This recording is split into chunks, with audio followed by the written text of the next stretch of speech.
All right, ladies and gentlemen, it is Tuesday night, and you know what that means. It is time for the Wrestle Talk podcast. So let's go ahead and get this going the way we always do.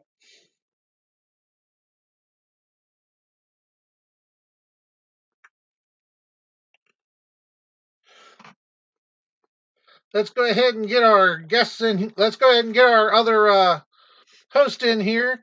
It's the man with the most. It is the one and only the Night Owl. ¿Qué pasa? ¿Qué pasa? ¿Qué pasa? Loyal members of the Wrestle Talk family, what a pleasure it is to be in your presence once again for episode 344 of the Wrestle Talk podcast. And guess what, guys? We've got a tremendous show in line for you today. Two tremendous guests, tons of pro wrestling topics to cover. And guess what? It is the beginning of the month, and you know what that means. That means you're going to get yours truly, and one and only Nightmare Jones is going to be joining us in just a couple of moments. But while we wait for him to show up, Hoss, how the hell are you doing, and why the hell do we have an echo? Two loaded questions.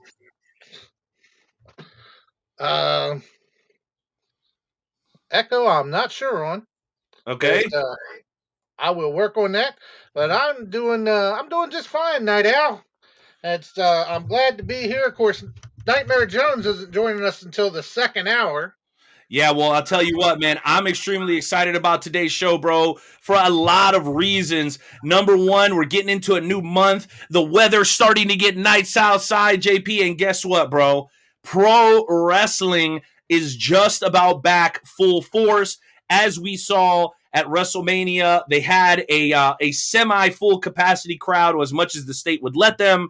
It went off without a hitch. And then just last weekend, yours truly, was it last weekend or the weekend before, I actually drove my ass 4 hours west into the middle of bumfuck Kansas, small little town, a very nice and warm little town by the name of Hutchinson, Kansas, bro. I'm going to tell you guys all about that show. It was tremendous. Got to meet so many talented people. But JP, you know, we got to do what we always do about this time, because it is not a Wrestle Talk podcast unless we ask do we have the Carl Lewis? I just want to make sure before I throw. Do we got the Carl Lewis? Are we good on the Carl Lewis? Yeah, we got Carl. Yeah, all right. So I'm going to ask everybody to respectfully remove their caps as we pay homage to the greatest country on God's green earth, and that's America, damn it.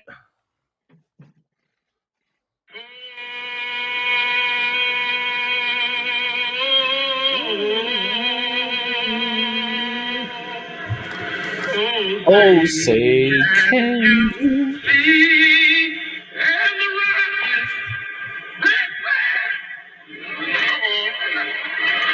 I'll make up for it now. Land of the free.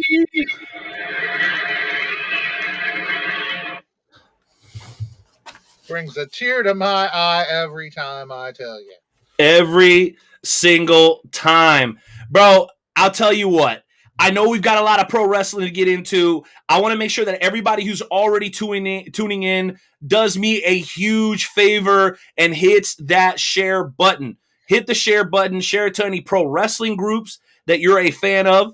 Share it to your close and personal friends and family that you know have an appreciation for professional wrestling. Shoot, send it to that one friend that you just like to spam because he's always pissing you off and spamming you. Send the show. Maybe he'll accidentally open it, and that'll help improve our numbers, baby, because you know what? We got sponsors to satisfy. And speaking of sponsors, JP, let me tell you, man, we have some of the very best sponsors in the business, man. First and foremost, man, let me thank, and by the way, I really love your background, bro. It looks tremendous. Jay Hollywood, Pat Milicic, The Conspiracy Farm, It's Me Speaking to You, Combat Everything. Man, they got a ton of great shows, and I have word that Pat Milicic may actually be competing in a professional wrestling tag team match in the very near future, and I can neither confirm or deny this, but I may be participating in that on some level. So stay tuned to the show for more information on that. Of course, bro, where would we be if it wasn't for the folks that take care of our merch? We only got one type of merch because when you got the perfect merch, John, why the hell would you have more than one, right? The Wrestle Talk Podcast mugs, which I know you have your own, my friend. Mine is customized. It says the Night Owl on it, bro. $20 plus shipping, and we'll send it to you wherever you want, man. Get your name on this thing, and I'll tell you what, it lasts a lot longer than some lousy T-shirt. I promise you that. That's a Obviously, deal. go ahead, bro. I was just saying, that's a deal you can't beat right there, I tell you. Bro, I'm telling you right now, here's the thing. I try to tell people, this isn't like a Walmart mug. This is truly a bar quality mug. You can feel it. The girth, pause. The girth of it is serious business. You're not going to easily break this thing. It's you can stick it in the dishwasher, no big deal. Or you can do what I do and never wash it, because why does a beer mug need to be washed? There's alcohol. It's constantly being disinfected is what I'm saying. So there's no need for that. So bartender, give me a beer in a dirty glass. All right. So as far as our sponsors, let me one more sip, bro, because it's 17.5% tastier. Anything you put in here, scientifically proven. Just email me and I'll send you the study. It sounds like a plan. I'll be sure to do that. Okay, well, I know you know. Damn, I'm talking to them, John. Jeez Louise, man. All right, well, moving on with our sponsors here. Dude, Universe Mania 7, by far our most successful watch party to date. And guess what? We got new digs. If you guys didn't know, we're actually over at the Oak Park Mall now. And this is the creme de la creme when it comes to retro arcades, bro. We had the whole back room to ourselves. We had a 17-inch plasma TV, if that's even a thing, or is it 1080i, 1080i? I had a hard time keeping up with all those numbers. My point is, dude, it was fantastic. Free slice, free drink when you walked in the door, and unlimited gameplay from 5 until about 11 o'clock, which when I was growing up, bro, I always kind of dreamed of like being able to go to the mall at night and to be able to like skateboard and play hide and seek and things like that, John. Well, guess what? We didn't necessarily get to do any of that, but we were in the mall hours after they closed, and to be able to walk out of there as the last people, it was kind of like it was a little nostalgic, man. I got to be honest. So big shout out to my man Billy, big shout out to my man DBD over at Kincaid for always taking care of us.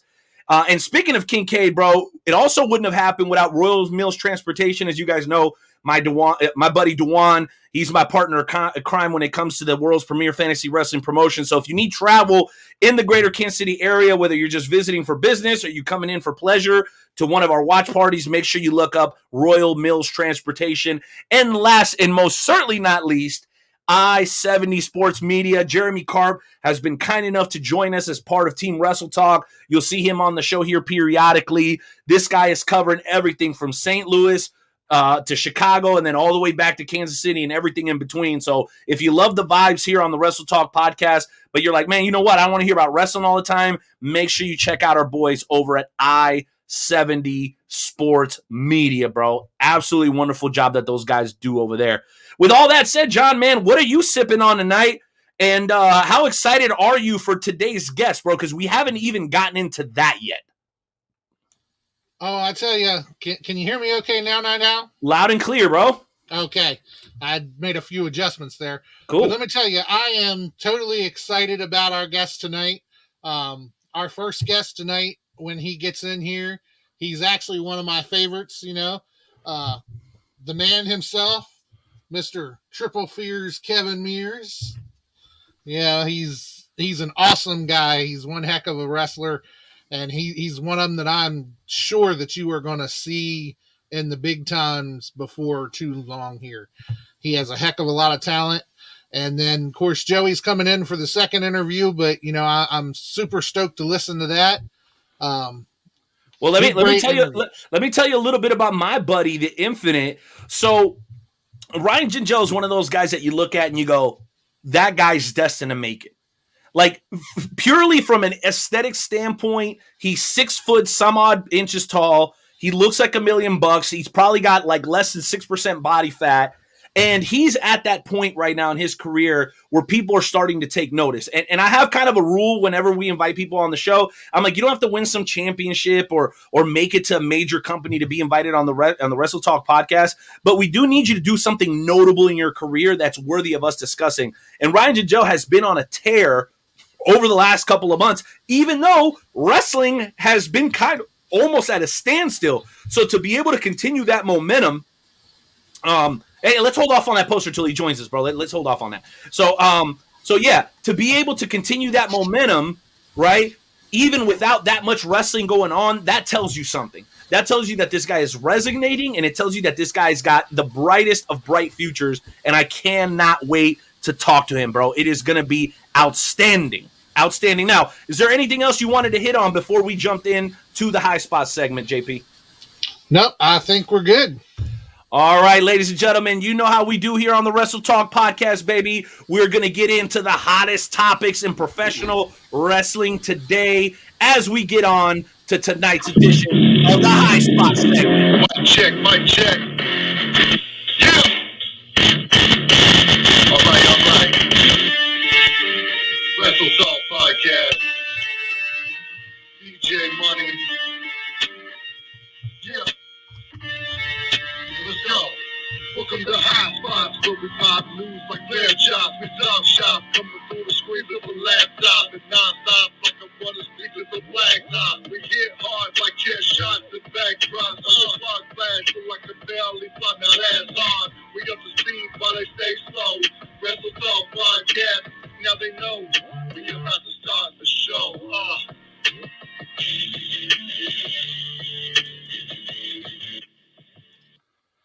That's right, ladies and gentlemen. Huge shout out to our boy DJ Money, incredibly successful musician. You guys can check him out on SoundCloud and other platforms. Again, DJ Money, aka Titan, hailing from the beautiful state, I believe, of Georgia. Isn't Titan from Georgia, or is he from North Carolina? I can't remember specifically. He's from the South. I believe he was from Georgia. Georgia. That's right, baby. Georgia. Okay, let me not bore you guys with singing. Okay, well, that is the High Spots intro. And guess what, JP? We got a lot of things to cover, and I'm going to go ahead and kick it off. Is that cool with you? That's cool with me. What you got for us, Night Owl? All right, bro. So check this out, man. So I don't want to say too much because I don't want to get in trouble with my man, right? But somebody that you guys know that frequents the show has actually moved to Texas. And he moved to Texas to participate in probably one of the most sought after schools in professional wrestling today. And that is Dustin Rhodes School down in Texas. I'm sure JP can do me a favor and look up the name of it. But let me tell you guys something. When you talk about respected names in the world of professional wrestling, there's Zbyszko's, the Harts, the Flairs, the Rhodes, the McMahons, and a couple others here and there. And if I missed one, I'm sure that our folks on social media will let me know because you guys are great at correcting the Night Owl. But when you go and learn under the tutelage of a Rhodes, great things happen. Countless superstars credit Dusty Rhodes almost exclusively for their success on the highest level. Okay. Now, more recently, as you guys know, we had a young man by the name of Dean Alexander on the show. And Dean Alexander has been working with AEW just recently. I think as early as last week, my man had the match of his career so far as he got an opportunity to face off against the bastard Pac. So to go from hanging out here in Kansas City, doing the local promotional tour, he worked for me once, I think, over at Royal Alliance Wrestling. He did a fantastic job. Him and the aerial attraction, James Moore, had an impromptu match that I think almost stole the show. So he went from that to going to the Rhodes School to being on AEW. All right. So then our friend is also going to go to the Rhodes School, not the Nightmare Academy, but Dustin's school. And so that, to me, it's about as close as you can get to guaranteeing success, in my opinion. And the reason I'm saying all this, Hoss, is because Dustin Rhodes made a comment that I want your opinion on, okay? And here it is. Dustin Rhodes is not a fan of the Dark Side of the Ring series. Now, as a fan, I know a lot of us are fans of the Dark Side of the Ring series. I don't know how many of them you've seen. I've seen a handful of them myself, particularly the Bruiser Brody one, which is still to date my favorite. I heard the Rowdy Roddy Piper one came out, or is that the A&E special? It's hard for me to keep them straight. But I can tell you that when they do them on Vice, it's pretty gory. It's very in-depth, and they don't pull any punches just like anything else that they put on Vice TV. My question to you is, and before I answer it, I'm going to say this. He feels as if though, yes, there's a lot of negative stuff in the business that can be referenced, but it almost feels like people are profiting from the pain and the anguish and the desperation that people have felt surrounding what happened to Bruiser Brody or what happened to with Owen Hart, which is also one of the Dark Side of the Ring episodes. So his point, more or less, John, is I don't like it because it's putting too much of a bright light on the bad part of the business, and I hate the fact that people are profiting from it. What are your thoughts on that? Because I think he's coming with a different perspective, and it's one that really I hadn't heard anybody else come with before then. I hadn't really thought about that perspective. I can see where he may be coming from with that perspective. I mean, it does bring out a lot of the dark stuff that people doesn't tend to think about. But at the same time, it's stuff that people want to know. And so I think it's something that's going over pretty good. And, people just seem to be liking to watch it. Okay, but here's my thing, though, John. At what point do we draw the line? I mean, I know that the families of the people that have been covered have participated. I think that even Herb Simmons, shout out to our friend Herb Simmons over at SICW. By the way, congratulations to them and New Breed Wrestling. I hear they're going to be combining and doing a show together in May or June. That's very, very exciting. It's great to see promotions working together. But I guess the point that he's making is, at what point do we draw the line where we're putting profitability and entertainment in front of morals and integrity? Because really, these specials, they not only shine a light on a story, they shine a light on some pretty shitty people. I mean, it really, really exposes some of these people for who they are if you take everything that they say at face value. So I can kind of understand it from a certain perspective, because if they did a Dark Side of the Ring, like say my dad was a wrestler and he died of some sort of overdose or something, I don't know if I'd be really happy about that. I'm like, yo, why do we got to talk about this part of his career? You know what I'm saying? Why can't we just focus on the fact that he was a tremendous wrestler, like the Benoit thing? Why does that always get brought up when you're talking about Benoit as a wrestler? If we can talk about Benoit just as a wrestler, that's one thing. But if you're always going to cap off your conversation with, oh yeah, and he killed his whole family, I mean, that kind of takes away from the conversation, in my opinion. Not that I agree with Dustin, but I think it's definitely an interesting point to be made. And I think that when somebody with that much tenure and that much respect in the business speaks, John, the least we can do is take his opinion into consideration and take it seriously. Do you not agree with that? I do. Indeed. All right, buddy. You're up next with this high spot stuff, man. I know you got a lot of people commenting and sending you messages trying to get on. By the way, guys, if you want to get on, holla at my man Hardcore Hoss. You can find him as John Hoss on Facebook. If you want to get on, he'll shoot you a link and we'll get you on. Just make sure you brush your teeth before you come on, like for real. No, I love y'all, man. I love y'all. Go ahead, John. What do you want to get into, bro? I didn't realize that was a requirement. Hang on, I'll be right back. Oh my God. You're out of your mind, bro. I know you brush your teeth at least once a week. I know you do. Now, one thing that I was reading earlier, and I kind of found somewhat interesting, is Brian Pillman Jr. has made an announcement that on AEW Dynamite and AEW Dark this week, he's actually going to be honoring his father's legacy. And he's going to do this by wearing a pair of his father's bangled orange and black striped trunks. So did you want me to comment on that, or? Yeah, what do you think about that? Well, bro, here's the thing. And we're going to get into this a little bit here during my shoot and shout later. Do we have shoot and shout music yet? I know we're still working on getting that up later. Do we have that yet? Still working on it? It's all good. It's all good. By the way, guys, we don't hide anything here on the Wrestle Talk podcast. We're like working through this technical bullshit, and Hoss there has really taken the lead on it. So if anybody deserves credit for where we are from a production standpoint right now, it's my guy. It's definitely Hardcore Hoss.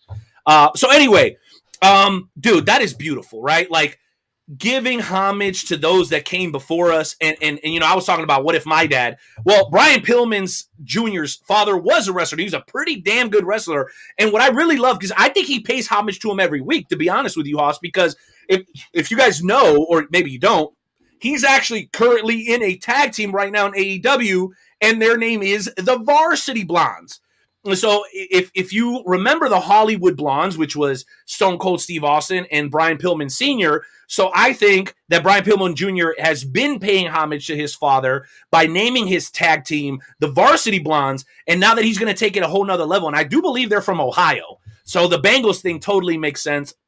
And shout out to Bengals fans, long-suffering Bengals fans. You finally thought they were going to get out of it. They got Joe Burrow, but then they traded away A.J. Green. They lost Giovanni Bernard. Okay, wait a minute. This isn't a football podcast. My bad.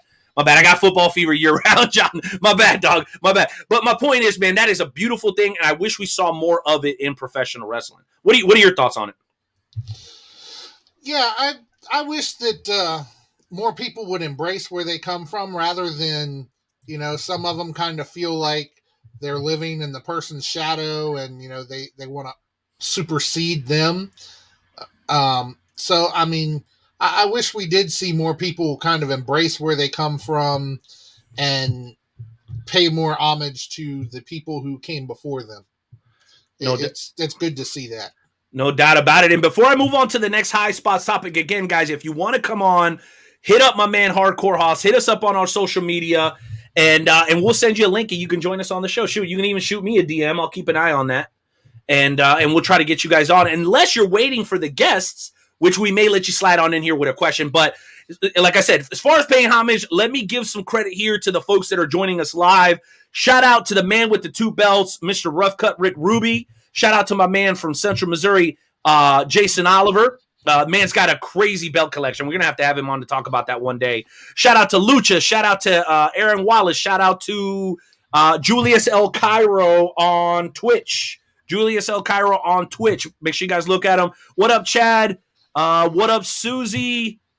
Who else is here? I got a couple other people that are up on the list, so I can't really make out who else is here. But thank you guys, and please continue to share this broadcast as much as you can. So, next topic. I got to get into it. This is maybe a week or two old, but I think it's still an interesting story. So, a much maligned agent in the WWE was fired about 2 weeks ago, and his name is Mark Carrano.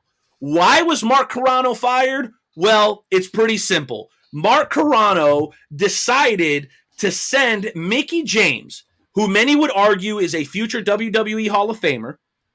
He decided to send her things after she got future endeavored.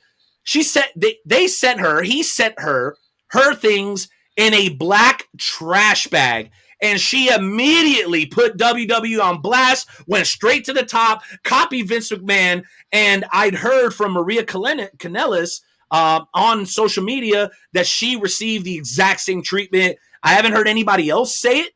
As far as the guys go, maybe this is just what's happening to the girls, which I think makes it even more egregious. But, bro, you're a multi-billion-dollar company. Can you not afford to put it in a decent little cardboard box? You know what I'm saying? You're the WWE, bro. Can't you guys take like an old Bootio's box that you're not selling anymore and stuff her shit in there? I mean, come on, bro. Talk about the damn disrespect. Not only did they not treat her respectfully while she was on the roster, not only did they turn her down when she had the Monday Night MILF idea, which I thought was a tremendous idea. Dude, if they're letting Alexa Bliss like tease murder every single week on Monday Night Raw, you couldn't have done the Monday Night MILF? Dude, everybody loves Mickie James from top to bottom. And as far as I'm concerned, she's wrestling royalty because she's married to Nick Aldis. So how did you perceive that, bro? Do you think it was just an accident? And do you think Mark Carrano deserved to be fired for it? You know, honestly, I remember hearing back some time ago, and I believe it was when Lita left the company. She was talking about how bad people treated her. It was either Lita or China, one of the two. I'm not positive. But they would said stuff like people would crap in their wrestling bags, all kinds of different stuff like that. And so I've always heard that the women of the WWE... Whoa. Let me stop you. Okay, so the crap in the bag, I think, as far as I know, only happened once. And that was to somebody who a lot of people would argue that deserved it. And I think you're talking about Sable.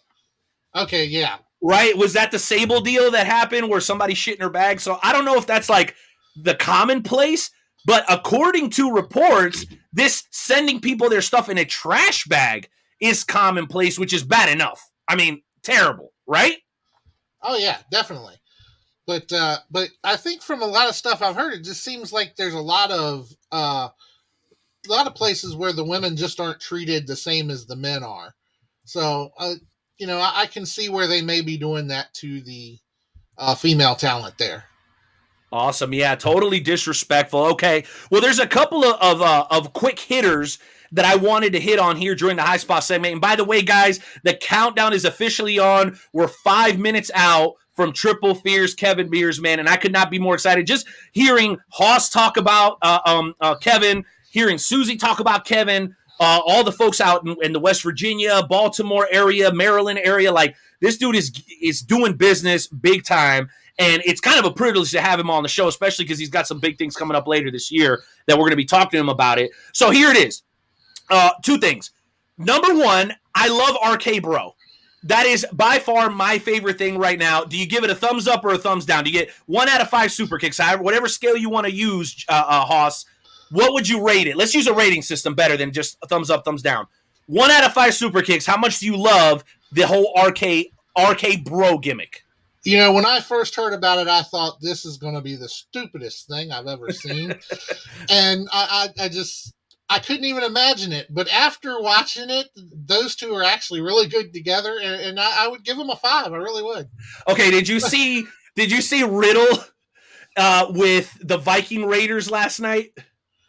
Did you see that little spot? I think I missed that one. Okay, it was real good. I'm not going to spoil it for you guys, but go back and watch it.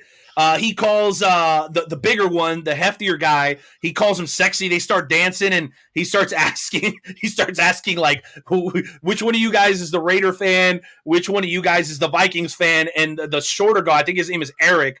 He says, "Well, I'm a Browns fan." Of all things. So Riddle, dude, he's absolutely killing it. Okay, the other thing is, I'm going to give you my top 5 champions in professional wrestling today, both male and female. You tell me if you see any obvious holes in my list. All right? Are you good with that, John? I'm good with that. All right, so Hoss is going to tell me if my list sucks or if it's great. So I'm going to start with number 5. No. I'm going to start with number 1. So number 1 at the top of the list, top champions in wrestling today, Roman Reigns. Okay? Number 2, Kenny Omega, who happens to be the AAA champion, the TNA champion or Impact, and the AEW world champion. Okay? Number 3, I would say Nick Aldis with the NWA. And I think 3 and 4 are interchangeable for me. I think at like any given day, I would swap those two. But number 4, at least for today, is Will Ospreay. Who, do you even know who that is, John? Just honest question. Do you know who Will Ospreay is? Honestly, no, I do not. That's okay. Listen, we all watch different shit. That's why wrestling is so great. But let me tell you, Will Ospreay is the New Japan Pro Wrestling champion, and I forgot what that damn title is called. But he's the New Japan Pro Wrestling IWGP World Heavyweight Champion. Okay, and he just came off of a pay-per-view that nobody heard of unless you have New Japan Pro Wrestling. He beat Tagoti Shingo in the main event of that pay-per-view just a couple of days ago. Again, people who are fans of the international stuff know exactly who Will Ospreay is and will probably agree with me. And last but not least, people call me crazy, but this is my personal favorite professional wrestling company on television, and it's in a close fight with MLW. But I think the top 5 to round out the top 5, I've got to give it to Io Shirai, the women's champion in NXT. I really, truly believe that she belongs on this list, bro, not only because she's got one of the longest tenures as a champion, but because she always faced the very best that her company has to offer. Okay? I can't always say that for Roman, and I love Daniel Bryan. I don't think he's really facing the very best competition. Kenny Omega hasn't defended his championship in quite a while. I know he fought Rich Swann in a title for title, but we all kind of knew how that was going, and I love Rich Swann, don't get me wrong.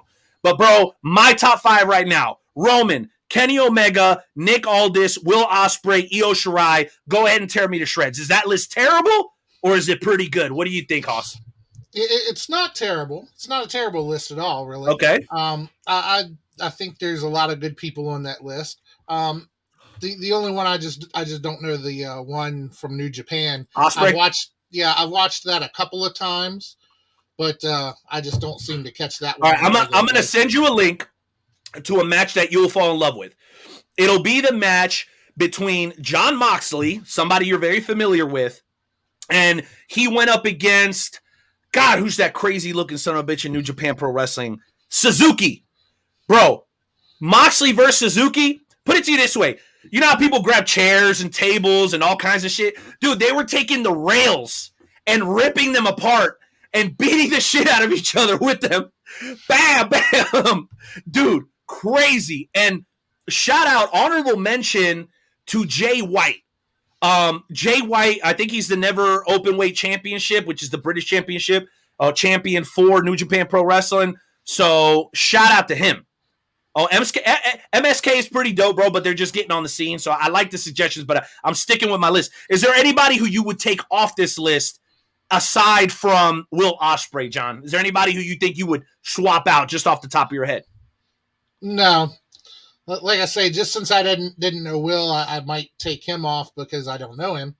But of course, if I took him off, I'd have to add our guest that's coming on, Kevin Mears, with the School of Morton Championship. He's been doing a hell of a job with that. Yeah, and I love how the Wrestle Talk family is arguing amongst themselves. One guy said, well, how about MSK? And the other guy said, you mean the Rascals? Anybody who watched Impact knows exactly what Luch is talking about. Well, I'll tell you what, John, I got a couple of more topics, bro, but we're not going to waste any more time because we have a special guest that is joining us. California's in the house. What up, Owen? Thank you for being here, sick. We love you, bro. But anyway, go ahead, bro. I know how excited you are to have Triple Fierce Kevin Mears on the show, so I'm going to let you do the introduction, man. I'm going to let you take the first question. Go ahead and take the steering wheel, Hoss, man. You got this. All right. He is a man that's been trained by Jimmy Valiant, as well as several other notable names. He's had a background in kickboxing, weightlifting, skateboarding, which I actually didn't know that until we got digging into him here. And you can see him at WDWA. You can see him on School of Morton. You can see him at a lot of different places up and down the Eastern Seaboard. He is the man that is stacking bodies and taking championships. He is Triple Fierce Kevin Mears. Hey, that was pretty good. I'll take that all day. Go on. How you doing tonight, Kevin? I'm doing good. Another busy day, but what else is new? Glad to finally be able to connect and be here. Looking forward to the questions you all have for me. Yeah, we're glad to finally get you on the show here. I know you had spoke to Joey a couple times about getting on the show, and so we're glad to finally get you here. And you know, it's you've been doing some great things, and you know, so obviously right off the bat, what is it like to actually be able to work with somebody like Ricky Morton? It's an honor, honestly. To me, I grew up watching more Southern wrestling, I guess you could say, more of a NWA fan. I did follow WWF in the 80s, but NWA always caught my attention in WCW, and hence why I Jimmy Valiant many hours away from home. But to work with him and to just stand next to him and take it in and be like, wow, I'm standing next to a Hall of Famer, a guy that's been everywhere I wanted to be and done everything that I honestly want to do. It's so humbling because it took a lot of work. It took a lot of effort, and it sticks in my mind all the time, even though when I go there, I know I got work to do. Just like always, it's time to step up. But to be around someone like that and to have somebody like that who actually believes in you, huge. Absolutely huge. I love it. Oh, I bet. And that really has to be something. And, you know, I just can't imagine what that would be like. And, you know, I follow you on Facebook and everything. And I saw that, you know, one of the first things when you won your championship, you received a message from one of your heroes congratulating you, and you were talking about how emotional that was on Facebook. You want to tell us a little about that one? Yeah, I mean, talking with Boogie, I reach out to him from time to time. I was always taught to never forget where you came from. And when I get those moments like that, milestones are big for me, because like, and for those that do follow, I put in a ton of work. I stay active. Even during this entire pandemic, I was traveling up and down the East Coast, out to the Midwest. So whenever I hit an accomplishment, and honestly, that is my first heavyweight championship I've ever won. I've never been a heavyweight championship in the leader of a company before. I've always had like secondary championships or a tag team championship, but I was never the top guy. So that's why, I had a 9-hour drive that night home, and all I kept thinking was, I owe Boogie a huge thank you for opening that door for me. And it all started with just giving me a chance to train, to learn something that I love so much. And, I will forever be thankful for him to the end of my days. I mean, this guy gave me an opportunity to accomplish my dream. A lot of people don't get to do that. And I don't take that for granted. So that's why which is pretty humbling to know another Hall of Famer for WWE.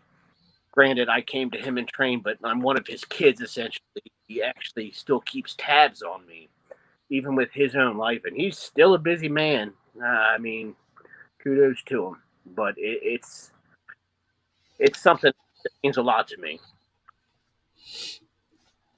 Oh, I'm sure it does. Like I said, I've seen on Facebook where you've talked about how much it's meant to you and everything, and so I know that you really do remember where you come from, and you really do stay down to earth. And you've even mentioned from time to time that when you've been, at your shoot job, that you've actually had people recognize you, and and how that's been with you and everything. And and I know that I know Renee's got some questions for you here. And before I turn it over to Renee, though, I do want to say, we've named off a lot of accolades that you've gone through, a lot of titles that you've held, and I do want to congratulate you, though, on the biggest title that you probably will ever hold. And that is, we've seen on Facebook where you're going to be holding the title of Triple Fear's Papa Mears. Yeah. That's, I have an amazing woman in my life. It's it's something else, Never thought it was going to happen. Now it is. Yeah, I've met your wife, and she is a very lovely lady, and we look forward to talking with her when we're at the shows and stuff. But let me go ahead and turn it on over to Renee here. I don't want to take up all of the time, So Renee, why don't you come in with what questions you've got here? I got you, bro. I got you. And Kevin, in case you don't know, you got fans throughout the country. I'm actually currently residing in the great state of Kansas. I'm in Kansas City. So even in Kansas City, people know who Triple Fear's Kevin Mears is. I mean, that's kind of a big deal. Is that humbling in its own right to know you have fans not just in Virginia and West Virginia, but kind of throughout the country? It never gets old hearing things like that. And one of the things, as a side note, is like when I came to School of Morton to perform for them, I didn't know how broad of a spectrum they actually reach. And like I've been seen in different countries, and there's been 75,000 viewers at one time that have watched my match at one point or another. And it just blows my mind to know that there are that many people out there, because when I'm in the ring, I'm just so focused on what's in front of me and what I have to do next. And I think of all my training and fundamentals, and it's so weird then, because you get that adrenaline surge when you come in the back, your match is over, and then somebody comes up and pats you on the back and be like, hey, somebody in Japan made a comment about you while you were wrestling. It's got to be bananas. It hits me right in the heart. It's just like, wow, here I am just working my butt off to be somebody, and to know that I'm actually hitting some of the moments that people that I look up to and more. And it's just like, holy crap, man, I can't believe this is going on. Like, my own friends, when I had explained it to them, the ones that have known me since I was a little punk 15-year-old, at like 160 pounds soaking wet, I explain it to them, and they just look at me and they go blank for like 5 seconds staring at me. And that's when it hits me back as like a reflection. It's just like, I'm actually getting somewhere with this. It's so awesome, because even my own friends, who are my hardest critics, I might add, Right, crap, they get on me about every little thing. But to have them stop in their tracks and be like, that is so awesome. And it really is. And I just, some people, it's funny, they get an ego over that. And all it does is it just motivates me that much more, because I know I keep going down the right path and I'm doing all the right things. Sometimes it's not always that easy, because life gets in the way and things get tough. I'm human, just like you, just like everyone else watching and listening right now. Life happens and breaks us down. But I just keep digging and digging and digging. And it's so awesome. And when I have those moments and people are just randomly messaging me, I had somebody from India message me the other night after I performed in School of Morton. And I was just blown away by that. And it's like, you got to be kidding. Because in the ring, I'm just living in the moment. And I don't think about those things until after.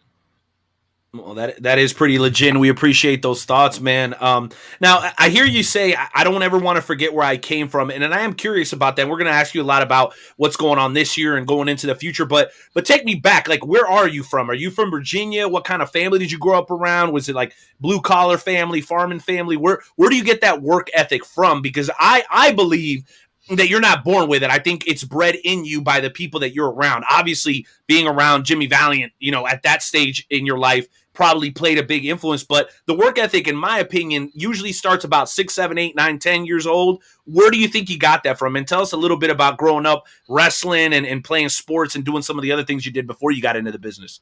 Oh boy, this is going to be quite the story. I hope you're ready to go down the road with me. So let's do it. Buckle in. I originally got into pro wrestling by my dad. He used to take us to the Cat Center here in the Largo, Maryland area, because we grew up in Suitland and Horseville and Capitol Heights, just outside D.C., in the very rough areas at that time, honestly. Okay. My father, unfortunately, died, though, when I was 5 years old. It did a number on my family. My mom and my grandparents, her parents, they took us in as guardians for about 4.5 years.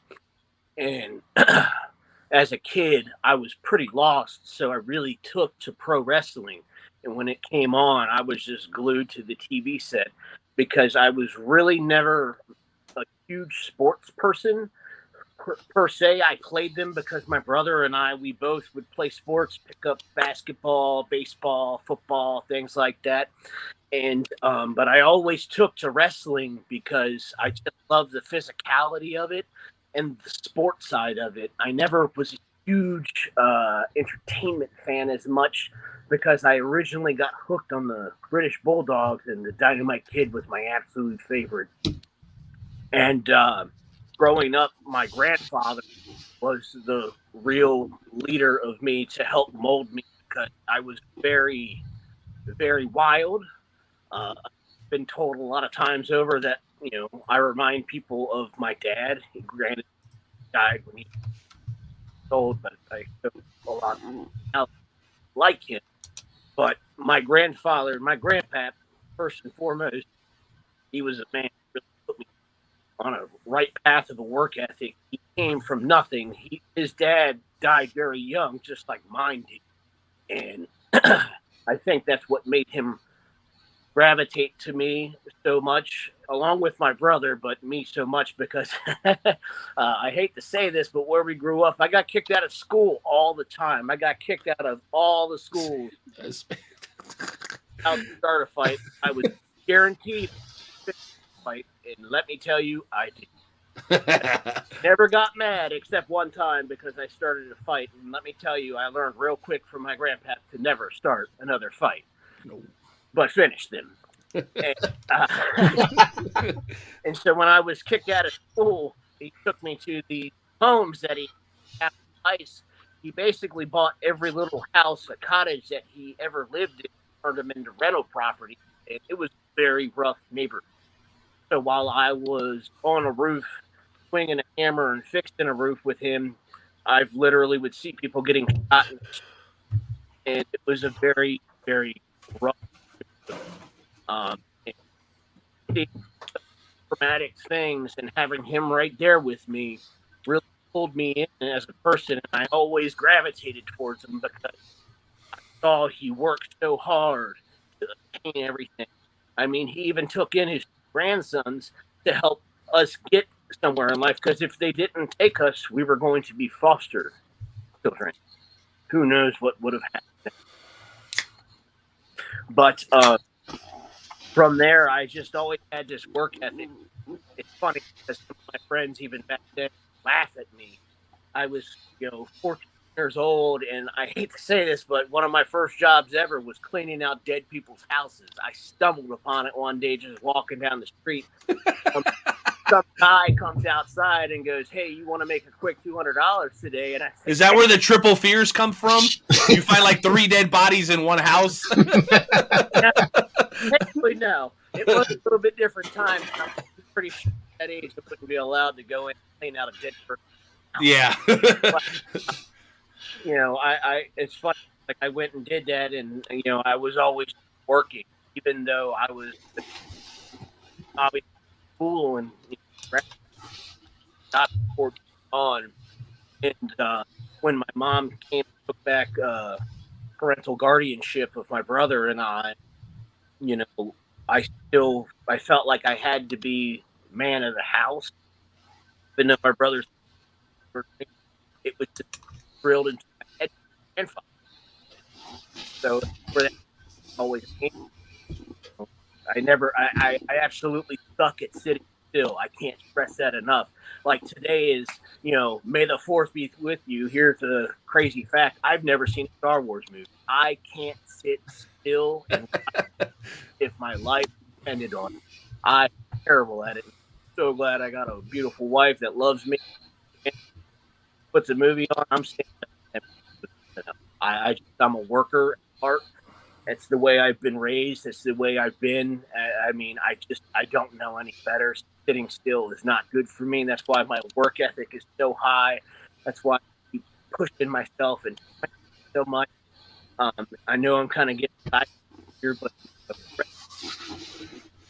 really to be a wrestler ever since I was in middle school. And it's funny because when I was getting to high school and, in senior year, they asked you what's your future plans and all that crazy stuff. I actually wrote down in there that I was going to be a professional wrestler. There's a will, then there's a way.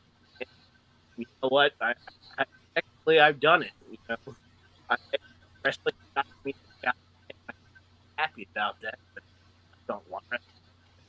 I love it. That's why I travel so many thousands of miles to seminars that are way ahead of me and that I look up to. And that's also why I am willing to drive 9 hours and not even think about it, go down to Chucky, Tennessee, perform at School of Morton.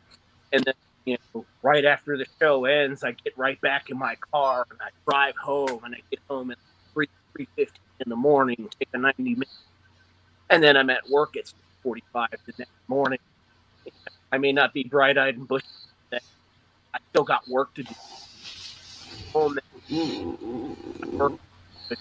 are no all of the people that are out there.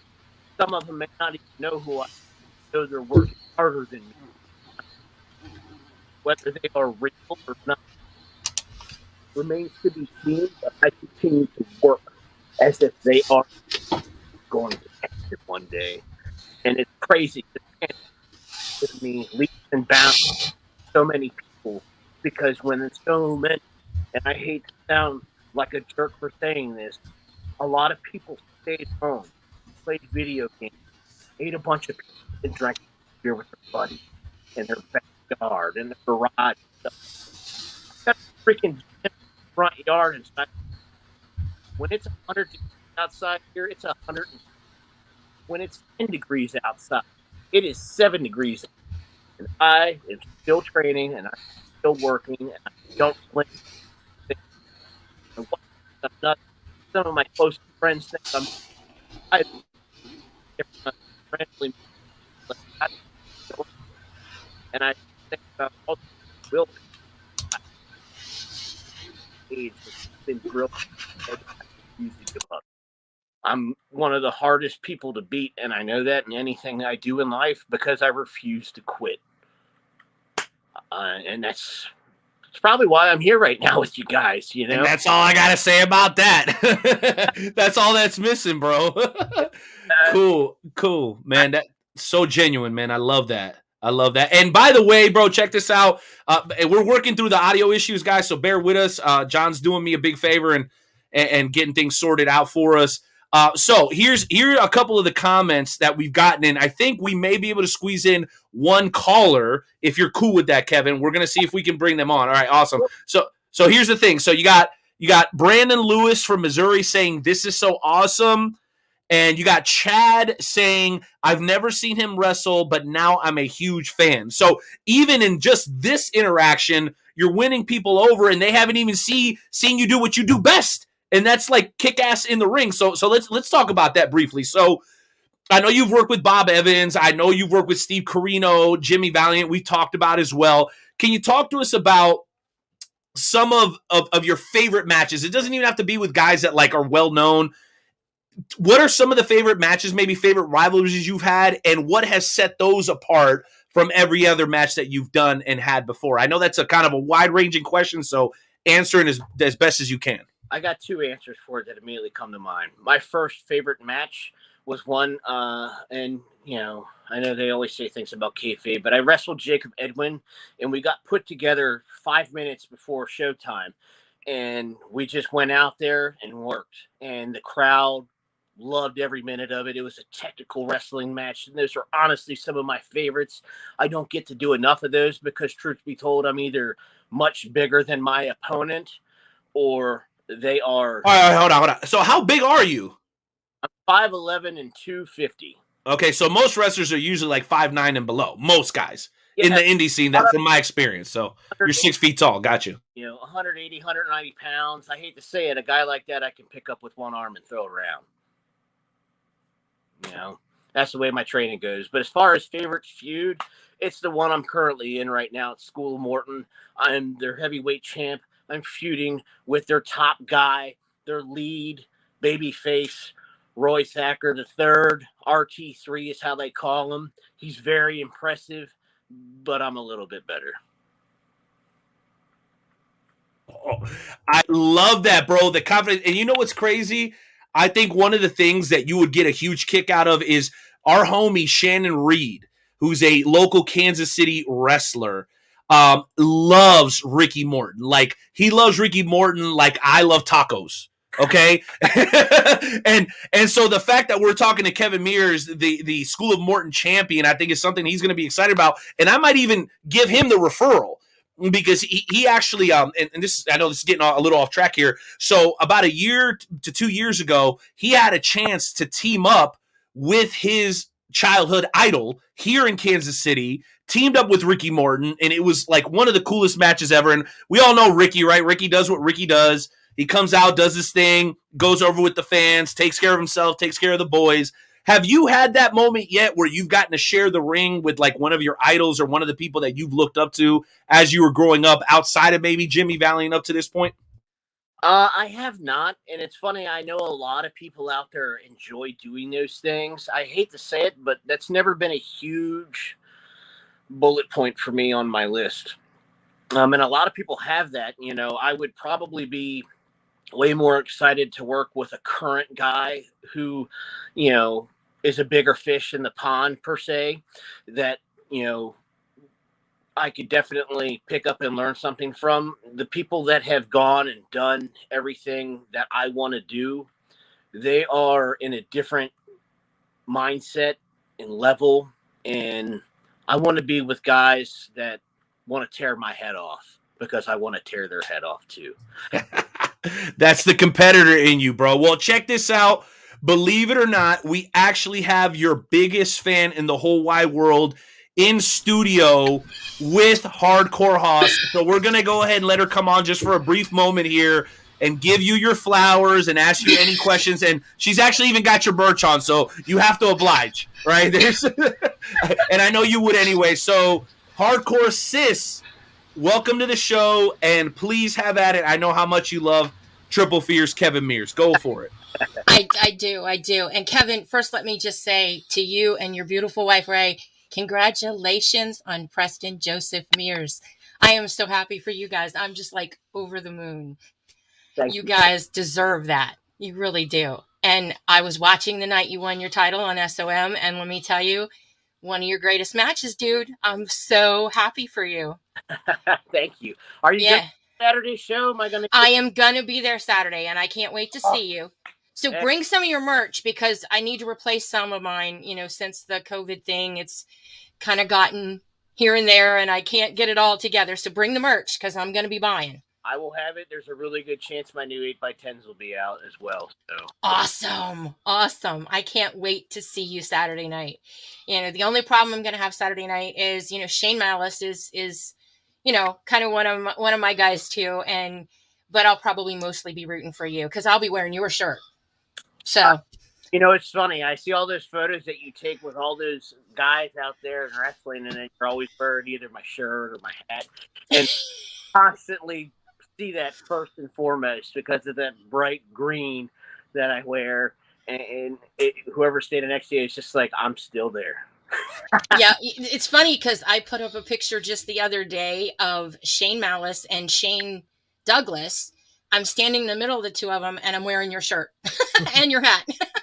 Hey, I'll take it all day long. Thank you. Oh, I did, and I think I put a comment under all the pictures because I put up several, and I said, "Look, Kevin's even got it. Kevin's even there."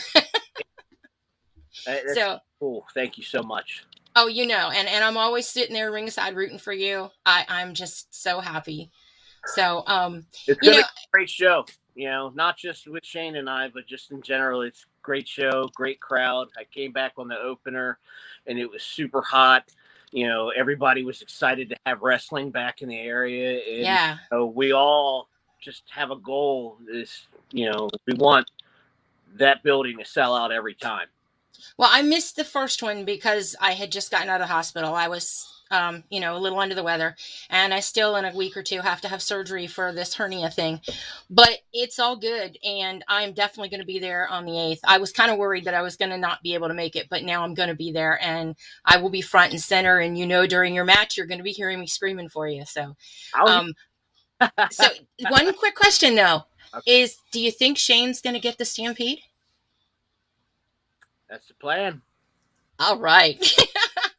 As much as I like Shane, I got to say, I can't wait to see the Stampede. And Renee, if you have not seen the Stampede, Kevin can explain it to you, but it is a really awesome move. You won't see it anywhere else. It's not easy to do. It takes a lot of work. Whoa. So wait, so we're getting Triple Fears Kevin Mears versus Shane Malice? Uh-huh.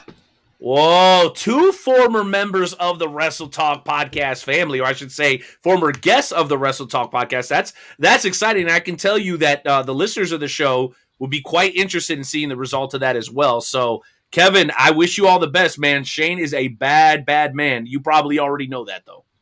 You know, funny fact about almost 3 years ago, I wrestled him in Harper's Ferry, West Virginia, and I won. And, you know, I'm not going to get too arrogant about that because that was then and this is now, but I've continued to improve since then, and I don't know all of what he's been up to during that time. I've seen some things here and there, but I don't think he's been working as hard as I have. There it is. Well, Susie, thank you so much for joining us. Did you have any final thoughts or questions for Triple Fears Kevin Mears? Just want to say, hey, Shane, fear that stampede because that is one heck of a move. Yeah. You don't see that anywhere else. You don't. Nope. Love you, Kevin. Give my best to Ray. And you guys have a great night and a great show. Thank you. That was awesome. Super cool. Dude, that was awesome. How about that? I was actually really excited because John and Susie are great supporters of the show. John has actually come on and started to help us with some of the audio engineering here on the show. And I'll tell you what, Kevin, I've not seen them this excited about a guest in a long time. And I mean, we're talking about Savio Vega. We've talked to Bob Evans. We had an opportunity to talk to Million Dollar Man Ted DiBiase. And so they weren't as excited for those as they were for this. So that should tell you something as well, man. Final question before I throw it back over to John, because I know we're running a little short on time. And this is the question that I want to ask you. For those who have never seen you before, would you describe yourself as an old school wrestler, a current wrestler, or a new school wrestler? I would have to say that I'm a bit of a mix of old school and new school. Like I didn't get a chance to really elaborate, but the Stampede is the takeoff of Dr. Death in his Oklahoma. Steve Williams, cool. Yeah. And I pick him up for a power slam, but then I run him right into that turnbuckle and then power slam him in the middle of the ring. To pick up a 200 plus, 300 plus pound man and do that is no easy feat, no matter who you are. But I actually specifically trained because I know the harder I run and hit him in the turnbuckle and then power slam him, the easier it is for me to win. It's quite the sight. On Sunday School of Morton, I actually did a gorilla press and then dropped the guy down onto my shoulder and hit the Stampede with him into another opponent and pinned him in the middle of the ring. It was pretty impressive if you haven't seen that. I haven't had a chance to pull that one out too often, so it was kind of cool to have that on video. So you would say you're a mixture of all three, which is great, man. Having that in your repertoire is awesome. Got another quick question, and this is just by via our research. I hear that you routinely make the 7-hour drive down to Tennessee. You might already hit on this to do training, to go to shows, and all that. Is that fact or fiction? That's fact. You know, Fact. It's wild. I will go and drive. I mean, I what was it, back in, I think, September, October, I went to the OVW Combine, and then from there, that was in Louisville, Kentucky, went to Chucky, Tennessee, and performed, and then after that ended, I got in the car and drove straight home. It's about a 9-hour drive. 9 hours. Jeez Louise, Papa Cheese. Every time I go to School of Morton, it's 940 miles round trip. That shows you some dedication. Most 940 miles round trip divided by 2. Oh, God. Well, that's why I do a podcast and I'm not a mathematician. That's a lot of miles. Guys on the independent scene that won't even travel that many miles in 6 months, and I do that in 1 day. Ooh. And my very, very last question is, where did you get the moniker Triple Fears? That came from my background because I did kickboxing for over 12 years. Okay. And I have... Like Muay Thai? Yeah, Muay Thai kickboxing. Okay, gotcha. All right. With a few former police officers and current police officers, we would spar with each other because, you know, they needed real life combat, and I was a pretty good practice dummy. But, you know, I actually learned a lot about technique because one of them was a former pro kickboxer. But then I also have a grappling background. I've studied Greco-Roman wrestling and various forms of grappling combat. And then my third one is my powerlifting background. I have been a certified personal trainer for ever since I've been an adult, honestly. And I've worked with pro athletes, collegiate athletes.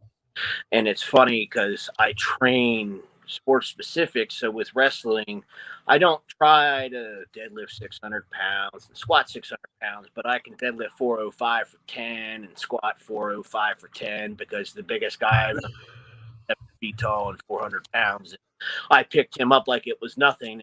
Even heard him say later on, I've never had anybody pick me up like that so easily.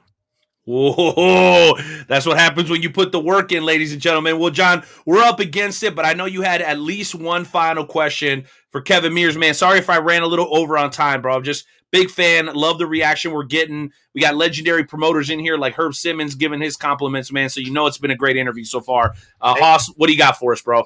Oh yeah, that's okay that you took the time. I mean, after all, this is once in every now and then that you actually would get to speak with him, and I get to talk to him all the time. Hey, don't count me out. Hey, don't count me out because I'm going to be in the Eastern Panhandle before you know it. The Night Owl, I'm going to spread my wings. I'm going to be over there, and you guys are going to be shocked. So be on the lookout because I'm going to be out there. We're going to raise some hell. I promise you that.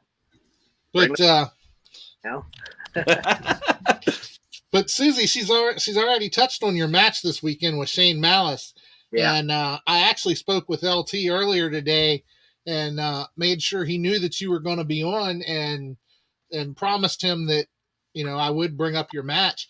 So in case Shane Malice is listening, because you never know who's listening to the Wrestle Talk podcast, do you have any words for Shane Malice for this weekend? Yeah. Bring your very best because I'm going to. And let's find out what happens. All right. I know you've had a target on Shane Malice's back for a while now. Y'all have been running since before COVID. So this is here. But ain't nobody going to outwork me. That's a fact. No one will outwork me. Times I'm on the road to Berkeley Mania. Well, and before we wrap this up, I want to bring Joe in here. Joe, he just joined us here in the backstage, and I wanted to bring him in. I don't know if he's going to be reffing your match this weekend or not, but if he is, be sure you don't screw this man over. I've seen you do that before. Hey, I refereed this man's last match in WDA against a guy by the name of Crash. And let me tell you something. These two started off, and I just backed the hell up because these two were going at it. I was like, yep, I'm just going to back the hell up because they were just, man. It was a slugfest. We brought the pain, sure. Everybody was expecting it, and we didn't disappoint. Yeah, I was like, nope, I'm not getting in the middle of this. I'm just going to back up and just let these two guys beat the hell out of each other, and I'll be there to do the 1, 2, 3. And of course, Doug tried to cheat, and it didn't work out for him. Yeah, Doug just finds a way. Well, if there's any question on what he'll do to you if you screw him over, just go back a few weeks ago to School of Morton before he won the championship, and that ref messed things up, okay? And see what happened. Hey, I'm not taking that stampede. That's not going to happen. I'm not going to take that stampede. May not be funny. Hands are pretty tough. I'll let the Night Owl take the stampede. So, Kevin, it's been a pleasure to have you here, and we appreciate your time. And before we wrap things up, we just want you to promise us that you will come back and talk to us again, because I mean we just started to scratch the surface on your career here, and there's a lot more that we can talk about. And I'm sure in the future there's going to be a lot more to talk about, because I was saying earlier that I think Triple Fear's Kevin Mears is one that you're going to see, in the big leagues before long. Well, and let me just say, there was like a Tom Pritchard story that we didn't get to, a Jonathan Grisham story that we didn't get to. So we'll save those for the next visit, if that's cool with you, Kevin. Count me in. Let's do it. Yeah, baby. I love it. Awesome. All right, guys, say goodbye, man. Everybody, make sure you follow Triple Fears Kevin Mears on social media. He's going to be whooping ass this Saturday. If you're in the Eastern Panhandle, get your ass in the car, go down there and support local wrestling. Yes. Blessings to you and your family, Kevin. We'll catch you next time. Thank you. Adios. All right, ladies and gentlemen, we are just about done with the first hour of the Wrestle Talk podcast. Joey, I'm so glad you're here, bro. I'm looking forward to having you on for the second hour, because sitting right on the other side of my computer monitors is the Infinite, a man that cannot be defined by time. And if you guys thought Kevin Mears was cool, wait till you meet the Infinite. He's going to be joining us in just a matter of moments. JP, you're going to take us to break, right? And we're going to go about 3 minutes on the break, and we'll be right back here with episode 344 of the Wrestle Talk podcast.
If you ain't a hustler, you might not get it. That's why I don't even let it get up in your face. You know, creeping, but you gotta be from my town just to know that all brand new, no need for a throwback. Where you from, but don't be dumb. Didn't even know it, but they said that I won. I would keep grinding, no rewinding. I would ace life like it's one big assignment. Young Max lava, never tripping on them haters, cause they ain't. Was a hustle, I swear. That's why I like them. Hey, big heads, but I love big faces. My name is Victorious, I already tasted.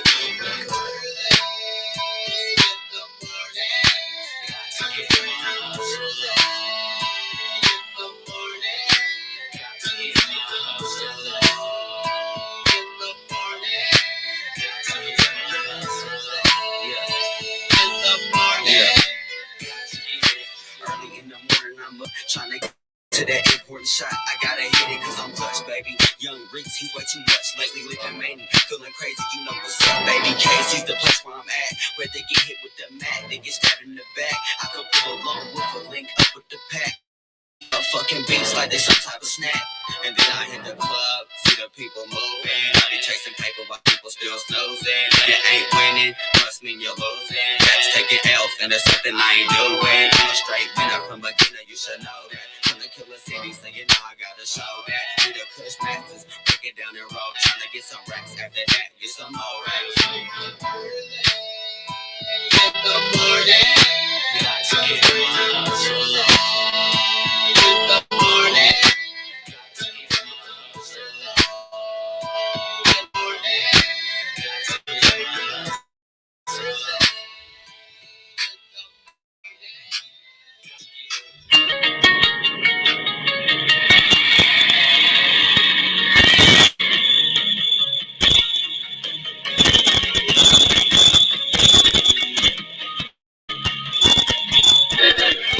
Hey, wrestling fans, Ricky the Dragon Steamboat talking at you, and you're listening to the Wrestle Talk podcast.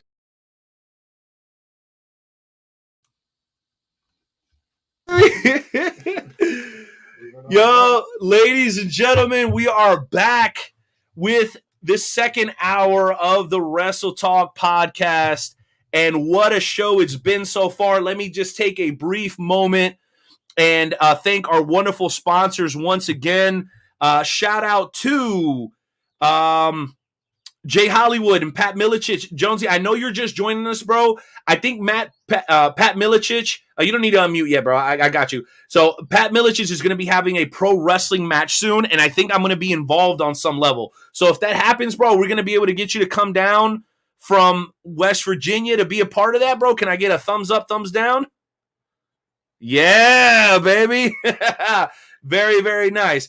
Also, I want to thank Rathbum Engraving. Guys, I know a lot of people sell t-shirts. They sell bracelets, all kinds of shit.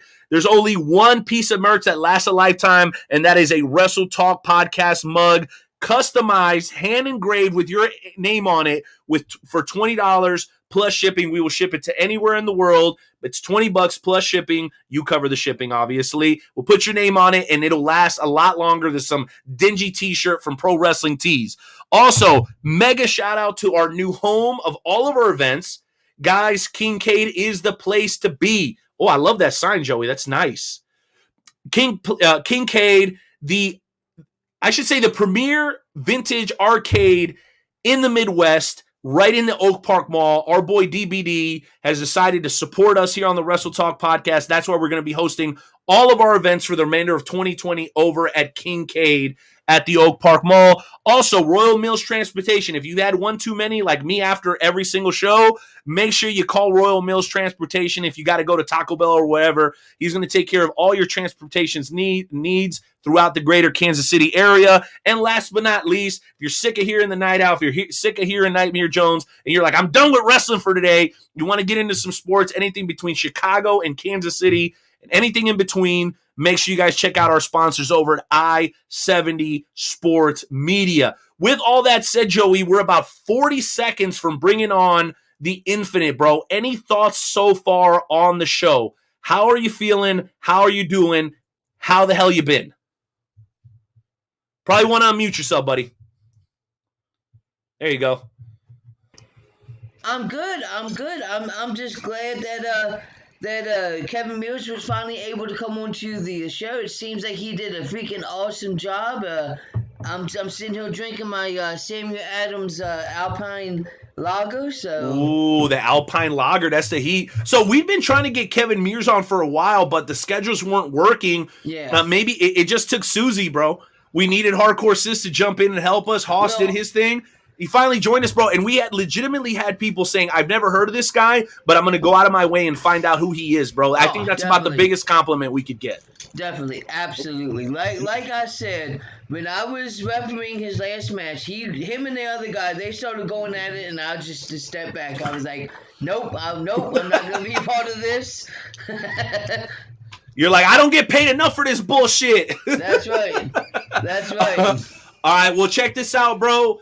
I'm gonna go ahead and do this introduction. I'll be muting myself if I'm not talking. You can mute yourself if you're not talking, so we can cut the feedback down. So, ladies and gentlemen, and I don't even need to pull up the press release for this one because I have been fortunate enough to work with this man pretty much since his first match here in Kansas City. He's a guy that you see and you immediately say, wow, that dude is going to be something in the world of pro wrestling. Okay. He goes by a kind of an odd phrase that I'm going to have to interpret for you guys. It's Deus es machina, which means as above, so below. Ladies and gentlemen, it's both a distinct pleasure and a little bit of an intimidating honor to welcome in one of the brightest superstars coming out of pro wrestling in the Midwest today. Ladies and gentlemen, make some noise for the Infinite Ryan Gingell. Hey. What up? You're going to have to slide over a little bit more, handsome. There we go. No, this way. All right, a little bit more. There we go. Are you in? He's in! Look at this giant next to me, Jonesy. I'm telling you, this dude is a monster. All right, bro. And I think I slid over about as much as I can at this point. All right, there we go. All right, and so if I start to smell, bro, feel free to I don't know. Maybe I don't know. Do I have any Febreze around here? No Febreze. Too bad, so sad. All right, so let's go ahead and get into it, bro. Joe, say hello to Ryan. Ryan, say hello to Joe. Hi, Joe. What's up, man? How's it going, Ryan? Thanks for coming on. All right. Wait, say it again. I said thanks for coming on, man. Yeah, thanks for having me, for sure. All right. So we're doing the headphone thing because my speakers are kind of acting up, but it's fine. It's fine. So I'll go ahead and go first if that's cool. Ryan, you started in professional wrestling. Why? Why did you choose? Because obviously you got the physique to do football. You probably could have played ball. You probably could have done a lot of shit. You probably could have done Chippendales. You know what I'm saying? But you chose pro wrestling. How many times were you dropped as a child? It made you choose pro wrestling. Please tell us why. Well, I don't You put it that way. I don't even remember a time where I didn't want to be a wrestler. Okay. I mean, when I was a child, I always said I wanted to be an actor until I saw wrestling. And I don't even remember exactly when that was.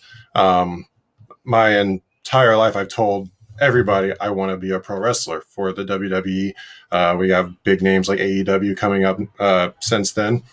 And, I've just been chasing that relentlessly. So you don't remember a time where you didn't want to be a wrestler? There wasn't like, yeah, bro, I blew out my knees, so I went to football or whatever. It was like always wrestling for you. It's always been wrestling. So how did you fall in love with it? Was it like your mom, your dad, family? What? I remember my very first match. I don't remember how old I was, but back when I was like, I don't know, you can't see my hand, back when I was like this tall, believe it Camera's or not. right there. Yeah, actually, I'm going to slide this thing over, bro, because we got to get you in the shot. There you go. Back when I was this tall. And I remember the very first wrestler I ever. Bro, why the fuck do I look so small? I'm 6 feet and a half, 320 pounds. I look like a little baby. Look at me, bro. Can you breastfeed me, fam? No, I'm kidding. Don't do that. Don't do that. Go ahead. Sorry. So I remember the very first wrestler I ever saw. It was Animal. Oh fuck yeah! Yeah, R.I.P. Actually, I'll tell a story later, but yeah, I actually met him at one of the wrestling shows. He passed away last year. He did, yes. And so he was one of our first major guests here on the Wrestle Talk podcast. Right. So yeah, we got a lot of love for Animal, right, Joey? Yes. Yeah. For sure. Yeah. He's just an awesome dude. When I met him, and when I saw him on TV for the first time, it was just, I think he was wearing the black and red, and I saw the spikes and everything, and immediately you're just kind of like, what is that? What do I? And so you see now today, I wear a leather vest out to the ring, and I actually have spikes on my shoulder that I put on there myself. That's actually a shout out to Animal. Shout out to LOD. So, well, you're gonna love this because we did Wrestle Madness about 3 months ago, and we proclaimed the greatest wrestler of the 80s. That was like our topic. And I believe the winner was Ric Flair. And that makes sense, right? Yeah. So our next one, and I don't want to spoil it, Skywalker, who's one of our producers here on the show, he's putting it together. And I think we're going to do the greatest tag team of all time. Oh, man. And we're going to start off with a list of 64 teams. And to me already, one of the prohibitive favorites is probably Legion of Doom. Of course. Right? Of course. So before we go any further, I'm going to actually let you hold these, because if I don't, then I'm going to take all the questions and Joe's never going to get anything in. So, okay. Joey, I'm going to hand these over to the Infinite, and go ahead with any questions you have for him, bro. Go ahead. Yeah, they're a little tricky. They're a little fancy. They're Sony joints. Yeah, there you go. Absolutely. Right. There you go. What's up, man? How's it going? It's going great. I am at an all-time high with my life right now, so I can't complain. We know, you tall motherfucker. No, I'm just playing. Yeah, in more ways than one. So, I guess that's my first question, and I'm probably going to butcher this, but you created the phrase Deus Ex Machina. What exactly does that mean, and why did you create that? Well, it's Deus Ex Machina. Deus Ex Machina. So, once upon a time, back when I wasn't wrestling, I was trying to write I'm not exactly sure if it's supposed to be a book or a movie. I'm still writing it. It's like a story I've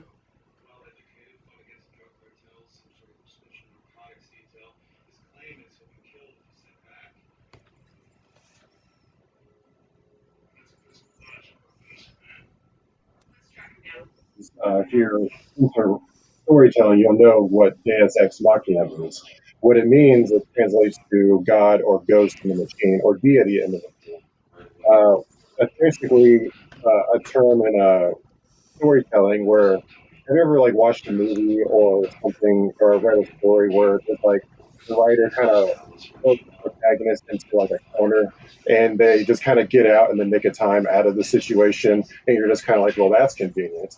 And basically, that's the God of the machine, God being the author, the machine being the story. And so, but ever since I heard that phrase, I was like, I can create a gimmick out of this. God in the machine. I was like, let's blend godliness with like machine stuff. And as you can tell, I'm a huge machine fan. Same, bro. So I created this character. I was like, how can you blend godliness with a machinery? And I started immediately thinking of obviously Terminator, that's a great example, role model. Yeah.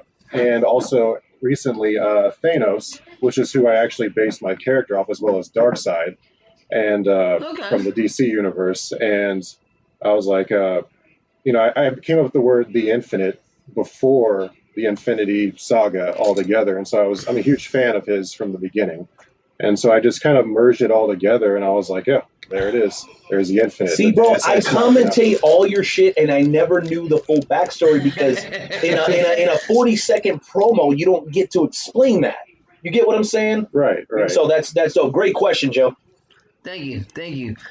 So, I guess that the next question is, you started training in 2010 under the guidance of Handsome Harley Race.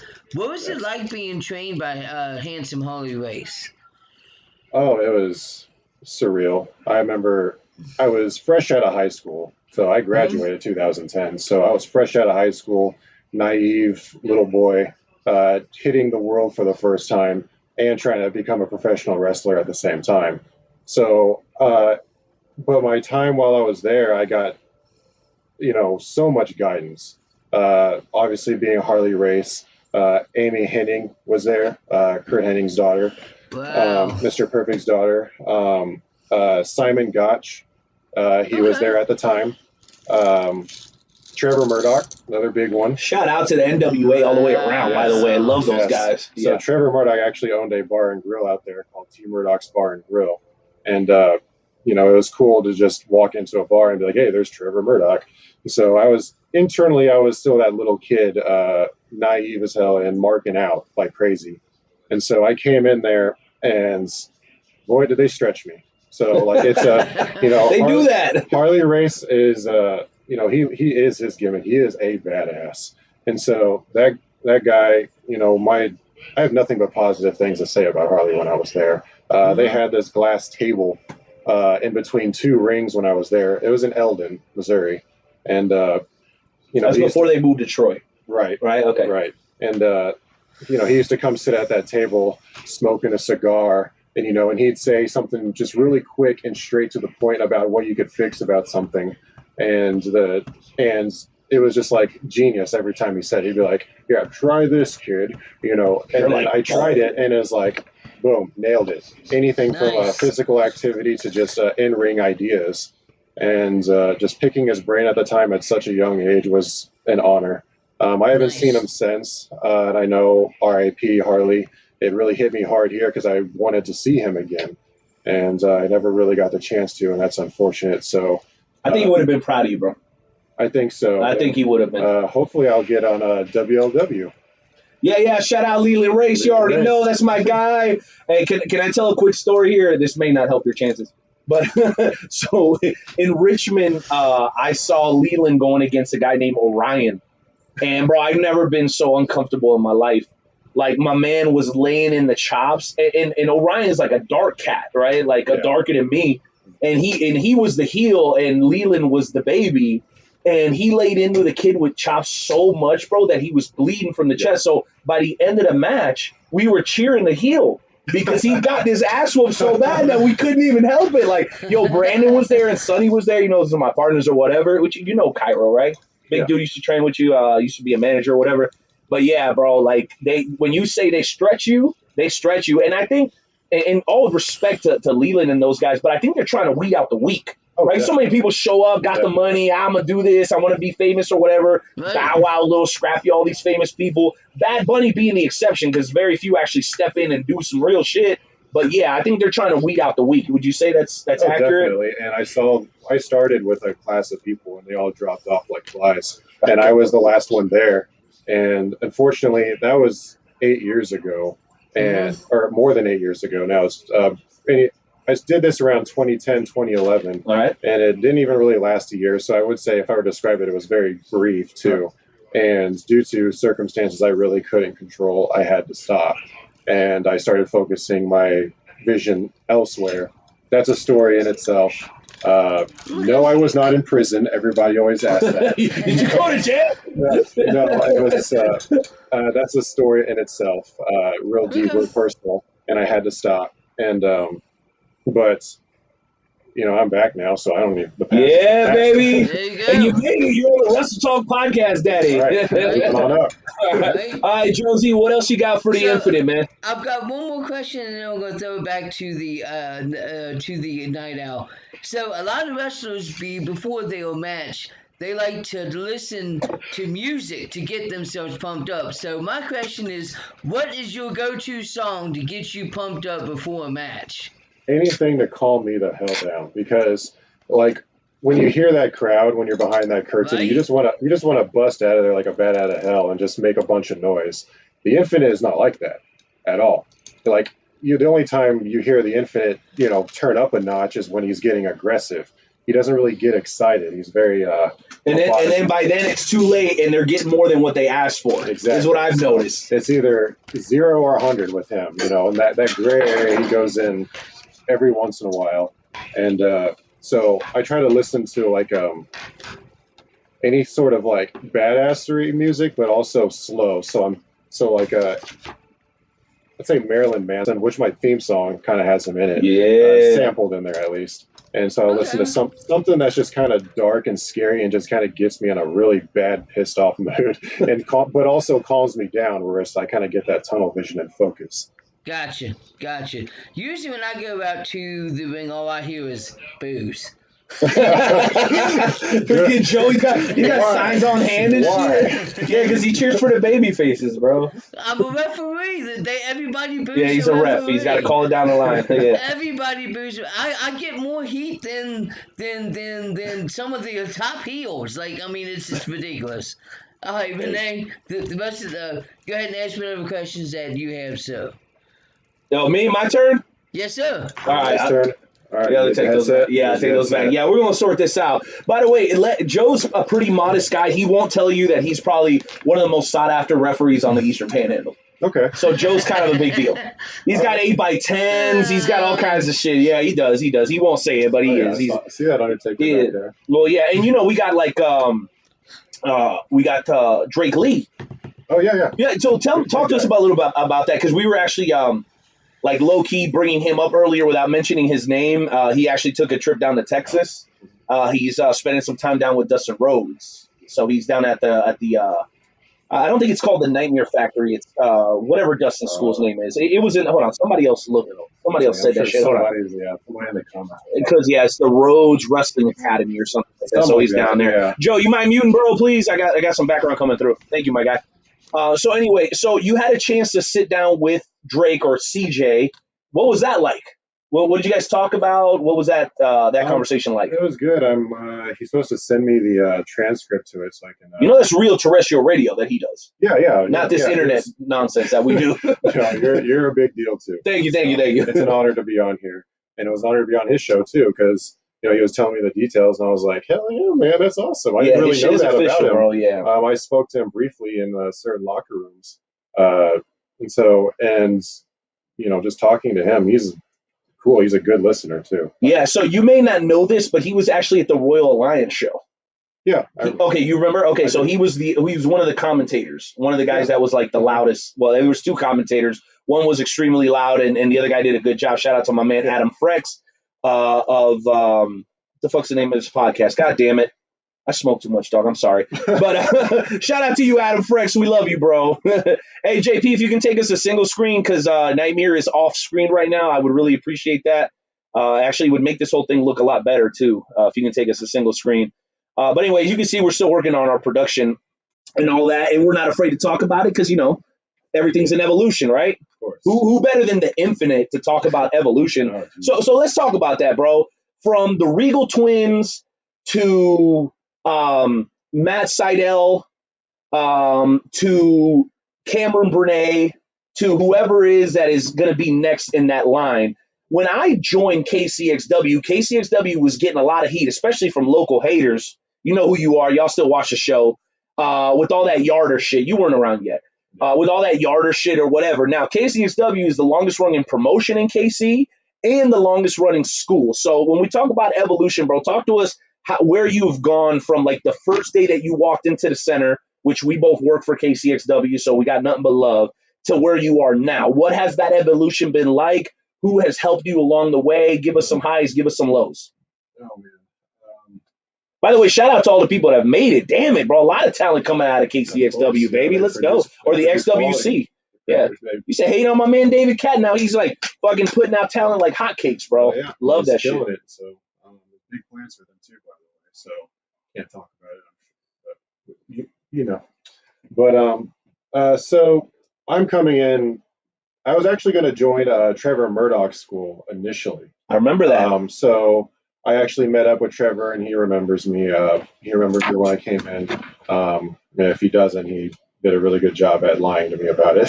So, Oh yeah. Well, I mean, bro, listen, and I hate to go back to the big thing, but like, there's not a lot of motherfuckers like you. Like when somebody meets you, they're like, "Oh yeah, I remember you. You were the big guy." When they see me, they're like, "Yeah, the fat, loud Mexican guy." Boom. Why do you think Billy Simmons put me at the ring announcer, bro? Like, you're like, "Ah, shit." There's a night and day difference from Harley's and now. Because when I started Harley's, I was about 190, 200 pounds. All right.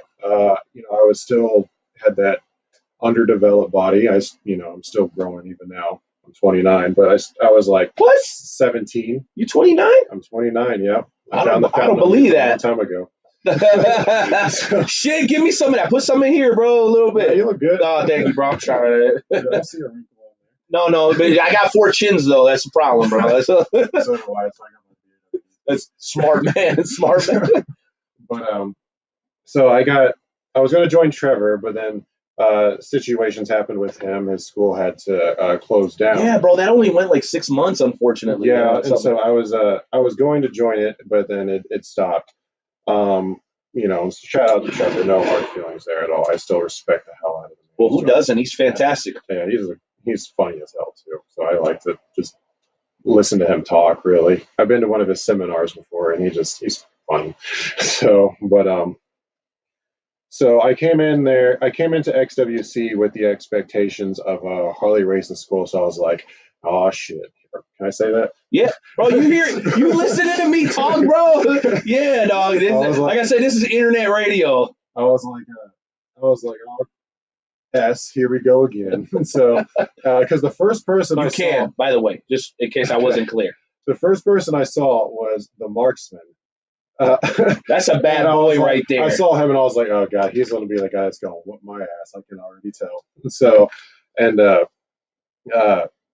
but I came in there prepared this time. I was just like mentally and physically prepared. Like I put on significant muscle mass. I was when I first started, I was like 230 pounds, maybe 235, but I was at Harley's at 200. Right. I've been training to get there. I planned this out, and just a lot of people don't understand it. Like, I'll give you another sample, and I'm sorry to cut in. Like, our boy Dean Alexander, who, fuck, bro, like, what he's doing right now is like a dream, right? But I remember, because him and I were friends before he joined the school, and he's like, bro, I'm going to go to school. He's like, but when I walk in there, he's like, ain't nobody going to blow me up.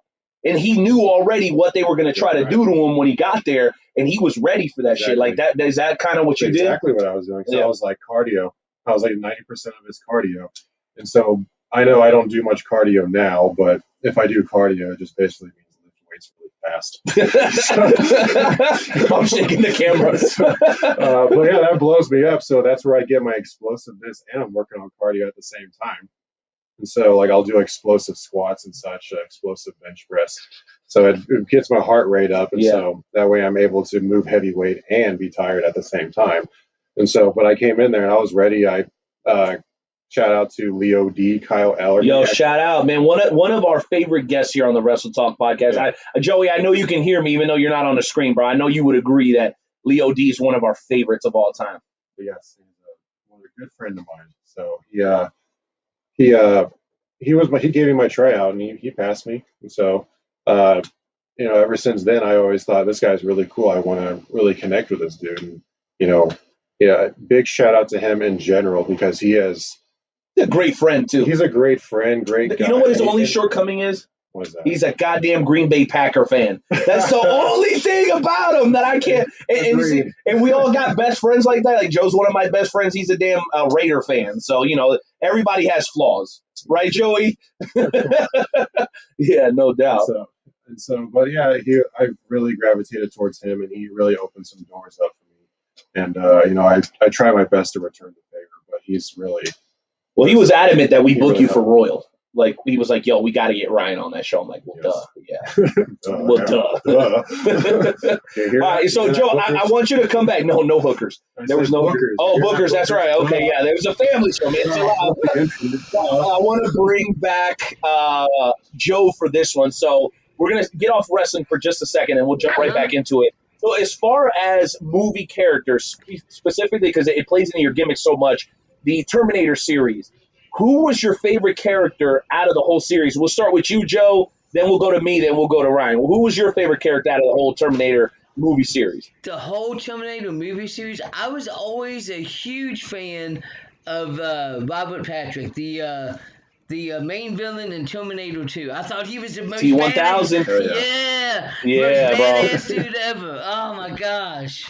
Yeah, no doubt. And it's funny that you said when you were talking about the inspirations for your character, I kind of always thought that it was all from the Terminator movie, but you said Thanos, and then you said one of the... I'm Terminator-like. I'm not the Terminator. Right. Well, I pay attention to the mannerisms and facial expressions, and I'm just a big fan in general. Well, it's so funny because I got a story to tell you about what happened at the KWA show. So my favorite character out of the whole movie series by far is Sarah Connor. Yeah, I think she makes the movie from 1 to 2. The transition was all about her, and I was disappointed that she wasn't in like 3, 4, right? Yeah. But then they brought her back, which was really, really exciting. So from your perspective, what character did you gravitate to the most? Obviously, Arnold. I've always been an Arnold fan, so more specific, I really like the original Arnold. This one, number one. Yeah, number 1. Yes, I like the heel Terminator. He's a bad guy, and so that's the one that scary as shit too. That's the one I gravitated towards, and it had more of a horror. Right. That's what I was going to say. But a lot of people don't know that the first one was like a horror flick. Yes. And then they changed it more to like a sci-fi flick. Sci-fi, and also a little bit more emotion in the second one because they had John that he was a face. He's a good guy in that film, and he was like the father John Connor never had, and so but he's not really a father. He's just programmed to be, and so it kind of hits you in the heartstrings there. Favorite one-liner. Of course, I'll be back. I'll be back. I say it religiously. Hey, what about yours, Nightmare? What's your favorite? I mean, obviously, I'll be back. I mean, I'll be back? That's like the biggest phrase there is. Wrong. Okay, remember in Terminator 2 where they're arguing by the payphone, right? And they call the mom, and he's like, your foster parents are dead. Your foster parents are dead. Yeah, but no, it wasn't that one. He teaches them how to say dip wad or shit wad or something like. What's the line? I think it's God damn it. Dipshit. He's like, That's my favorite. That's my favorite. Yeah. That deserves more recognition than what it gets. But anyway, I wanted to dig into that. And I'll tell you why I went off on a tangent. Because when we were at the KWA show, I'm not going to say who, so don't ask me. Well, at least not on camera. Somebody said, dude, that guy has money, but he's got zero personality. And I said, and this is real. This is real shit. You know how I am. I'm talking about real shit, right? And I looked at him and I said, you don't get the gimmick.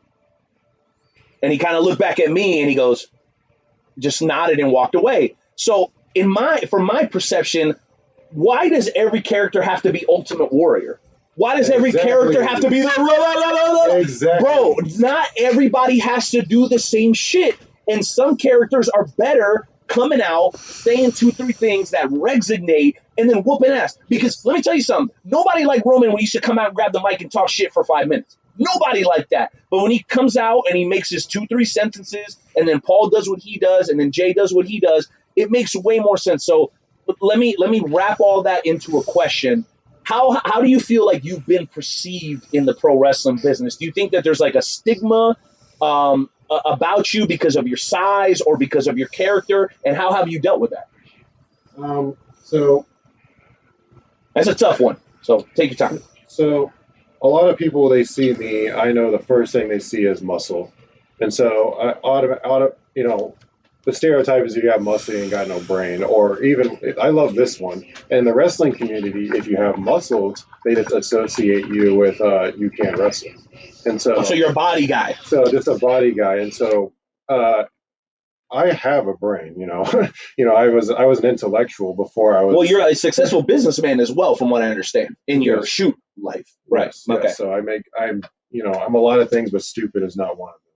And so if you think so, that's where you messed up real bad. So, Do but you think that's just people's ignorance?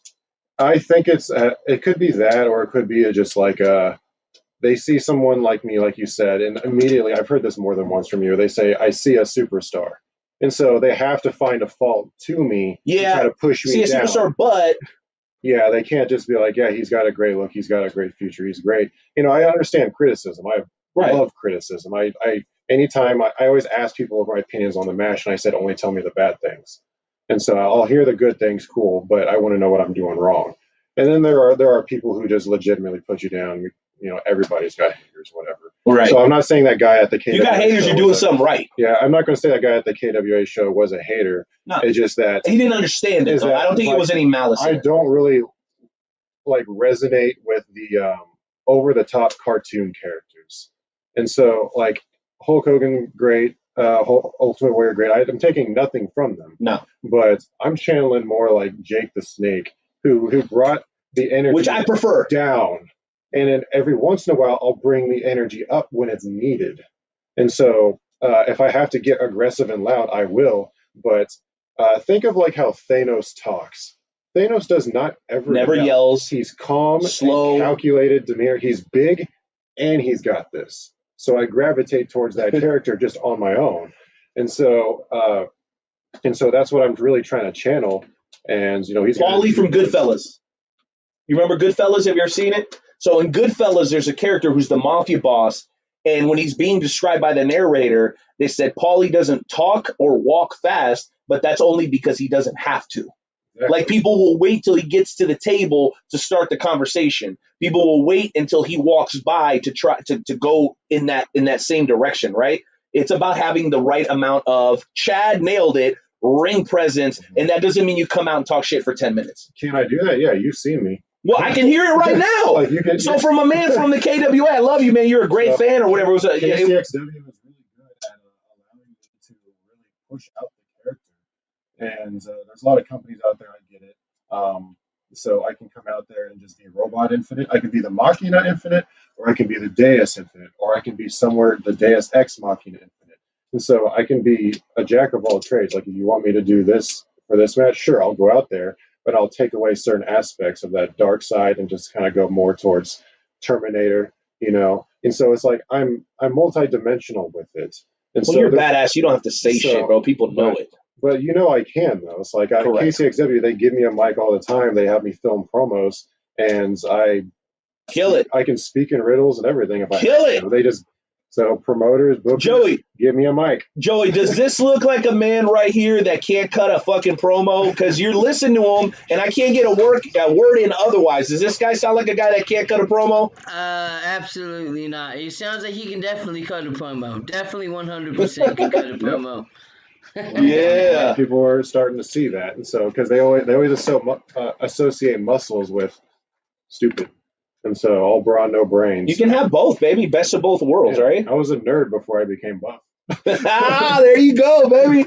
I love it. Well, listen, I want to jump into one other thing, though, and I'm looking at the clock. I want to make sure I'm respectful because we got about 15 minutes left. So we did just come off a huge show over at the KWA. Thank you, Billy Simmons. Thank you, Adam Pena. Thank you, Mitch Bass. Thank you to the 60 effing wrestlers in the locker room. And that was really packed. Well, there was 3 locker rooms actually, yeah. right. There was like behind the stage, there was that side locker room, and then there was like the main locker room down that long hallway or whatever. So let me take my shot right here. As the ring announcer, I can proudly say that I got more ring time than any of you SOBs. So be jealous. My voice was gone after the first day. But here's my first question to you, and maybe this will let us know a little bit more about Ryan the person. So this was the very first show that I think I'd been in about a year. It also was the very first show there was no mask mandate at the show. And I know that made some people pretty uncomfortable. I know some people were like, relieved, hallelujah. How did you take that, and how did you deal with the change? Because we've been under, at least here in the state of Kansas, we've been under mask mandate for over a year. So were you taken aback by it? Were you excited about it? Were you concerned? How did you feel in general? Because I know everybody had to at least think about it when they walked in the building. Yeah, I mean, it is what it is. So, like, I'm not I'm not the type of guy that's just going to take a situation and complain about it. I'm just going to try to find a way to go around it or straight through it if I have to. So, it is what it is. As long as a wrestling show's a wrestling show, run it however it needs to be ran. Just get it done. Well, and what's great is I think they did it safely, even though they weren't requiring it. I thought it was very well done. And to this point, we're 2 weeks out, and everything, as far as we know, has come back like on the up and up. Nobody got sick, nobody, anything like that. So I know that was something that was a little bit of a surprise to me. But for me personally, and you already know how I roll, I was pleasantly surprised. I was like, God damn, thank you. If I got to be in this suit jacket the whole damn day, I sure as hell don't want to have to wear a mask as well. But people did do a pretty good job of socially distancing. The wrestlers knew how to play their role with the fans or whatever. But man, it was sure as hell. And I know this is me going to be being a little cheesy, but it was definitely a breath of fresh air. We're going to get that drum drop here before too long.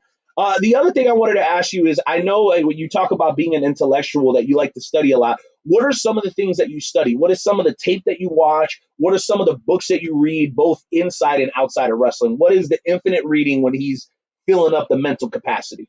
So I haven't really been like fully diagnosed, but I really think I suffer from dyslexia. So I don't really read a lot, but I listen to a lot of audio books. Okay. And so I like to listen to a lot of self-help books as far as like how business goes.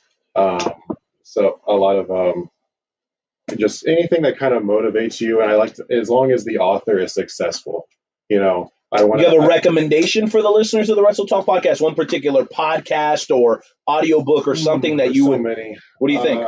I like to listen to a lot of entrepreneurs, a lot of millionaires and billionaires, so I can learn their tricks.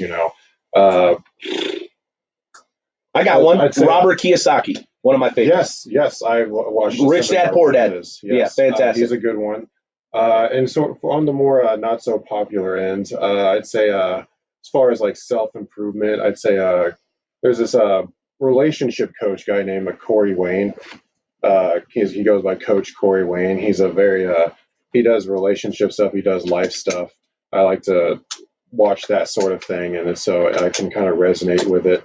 I don't agree with all of it, but it helps. And so he has a book called Mastering Yourself, which I read a lot, especially during the drives. I'll just kind of play something if I'm by myself.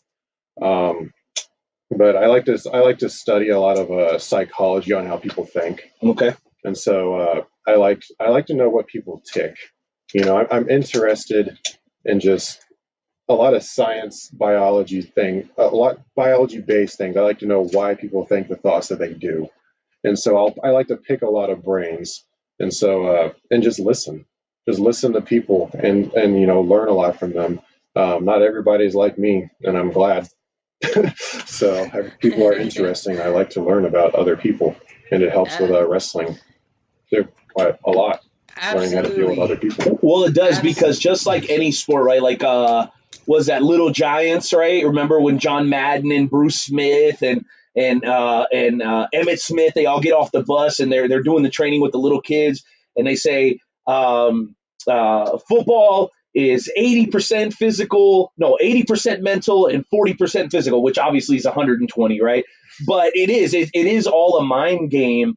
And I'm curious, I know Joe asked you this question earlier, like, other than the music, what do you do to try to settle yourself down before you go out in front of a crowd? Because I think that first day at the KWA, we did like 300. The second night was like 400. It was insane. How do you get yourself mentally prepared? What do you think about outside of like maybe the music?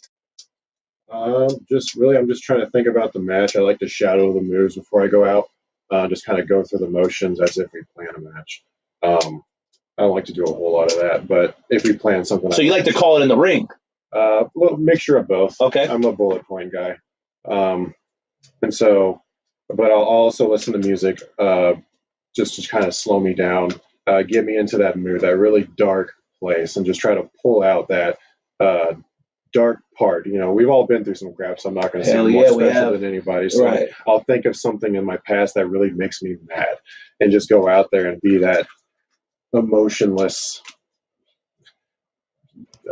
I guess, godly / demonic cyborg. Yeah, boy, let's So- go.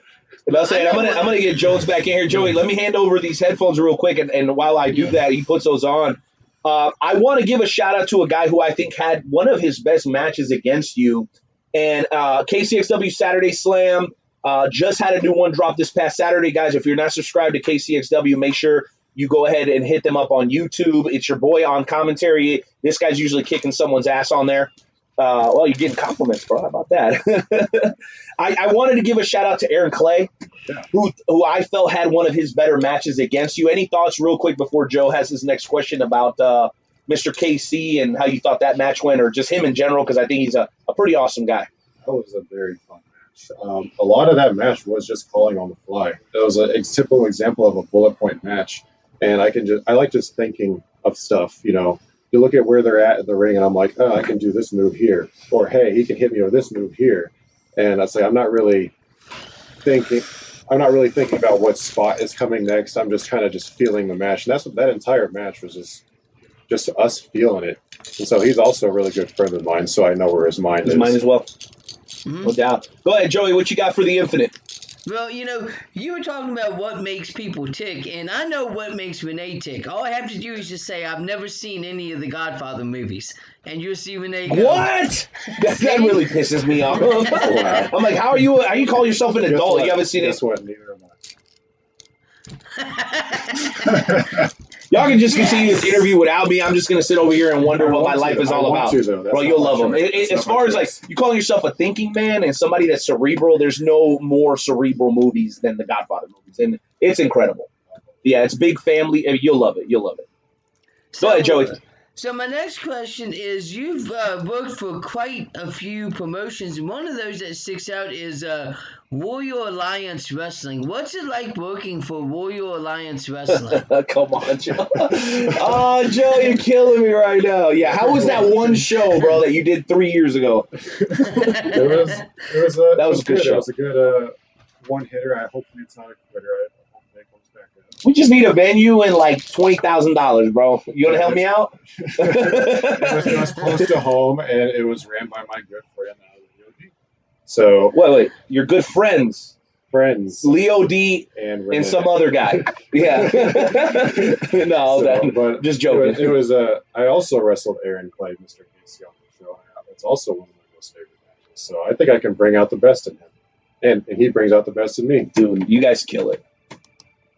And I guess that my last question, since we all kind of getting up in time, is, and I asked this to a lot of the people that come on, and that is, what do you hope that the fans get out of seeing one of your matches? What do you hope that at the end of the night the fans get out of seeing you wrestle?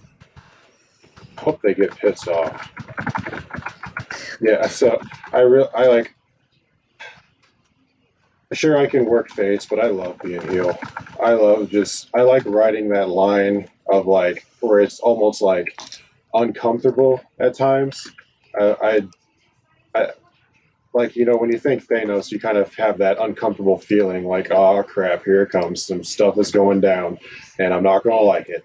So hopefully they get that feeling out of the match, but also understand the character. It's not really that difficult. Like, if you think about it, like that's what I was saying. You don't get the character. Think of any futuristic sci-fi, or recently there's a game called Cyberpunk out. That's a great like game. The most ultimate representation of the Infinite, anyways. So the cyber and the punk. I've been wanting to play that game, and I've never had the opportunity yet. Give it time. They're still fixing it. Same with Spider-Man. Yeah, they're working on the kinks. You got PS5? I'm an Xbox guy, but I do want a PS5, but I can't get a hold of one. Yeah, they're hard to find. I want a PS5 too. What you got? You don't have a PS5, do you, Renee? I do. What? Yeah, I sure did. I got it back in March. All two of them? Man. Yeah. Yeah, well, I'll send y'all a link. PlayStation sells them direct. You sign up. They pick 100 people out of 1,000 once a week, and I was one of the 100. Wow. You put your stuff in advance, your credit card information or whatever, and they open the virtual store for like 20 minutes. And if you're in there, you're there. I'll send y'all a link. You gotta have the bread though, bro. You got 700 on deck. I mean, maybe that's not a problem for y'all, but for me, like We skipped Christmas for that shit. was It was gonna worth it though. ask- That thing's a beast. It's a beast. I was going to ask you who you had to, what child did you have to sacrifice to get a PlayStation 5? My left nut. So all of them in your left nut. That's right, all of them. Whatever I had left that I haven't fired off already, they're all gone. Oh my goodness. It's all good. Hey, real quick side note, I'm about to go get a vasectomy, like the Miz. The Miz inspired me. Good. That's a good thing, right? Yeah. There's already too many That's puppies what- in shelters, so we don't need any more. That's male birth control. So Yeah, that's bro. the best they can do. I hear, and I know this is totally unwrestling related, I hear it's a lot less invasive for men than it is for women. It is. Like for them, it's like It they very- gotta like yeah, tie the it, tubes. it very For us, much it's just is. like one. Us, it's just I'm snip, scared of snip, it. and you're done. I'm scared You're of it. scared of because, somebody going into your well, sack. Well, I had a teacher in high school that told me it feels like it's getting kicked in the nuts like all day long. Well, I've been married for 20 years, bro, so I know what that Right? feels like. Right? Yeah, Joey's like, I know. Let me tell you how much of a genius Joe is. So his wife, like, and you'll understand this someday when you're married. So the wives always give us. What'd you say? Then they're done. Okay, again, or maybe never again. Who knows? But anyway, so he was getting a ton of heat, like me, about the wrestling because it's like it's not only the podcast, it's also like the ring announcing, the commentary shit, the fantasy shit that we do. Like about all that, right? So Joe brought his old lady. Hey, Joe, why don't you tell this story, bro? Because I forgot who told you. I think he got a tip from somebody. I don't know if it was Bob Evans or somebody else. He's like, hey, you want to get the old lady to stop giving you heat about it? Go ahead, Joe. You tell this shit to Infinite. He'll dig it. Yeah, so Bob Evans was on the podcast, and if you don't know, Bob Evans does a phenomenal job with helping people in the wrestling business. He'll help you how to make merchandise, how to get bookings, and one of the things is he can tell people how to get their wives involved in the wrestling business. So what I've done is I bring my wife to my shows now, and I've actually started making my own merchandise, so she's going to be selling my merchandise at the wrestling shows.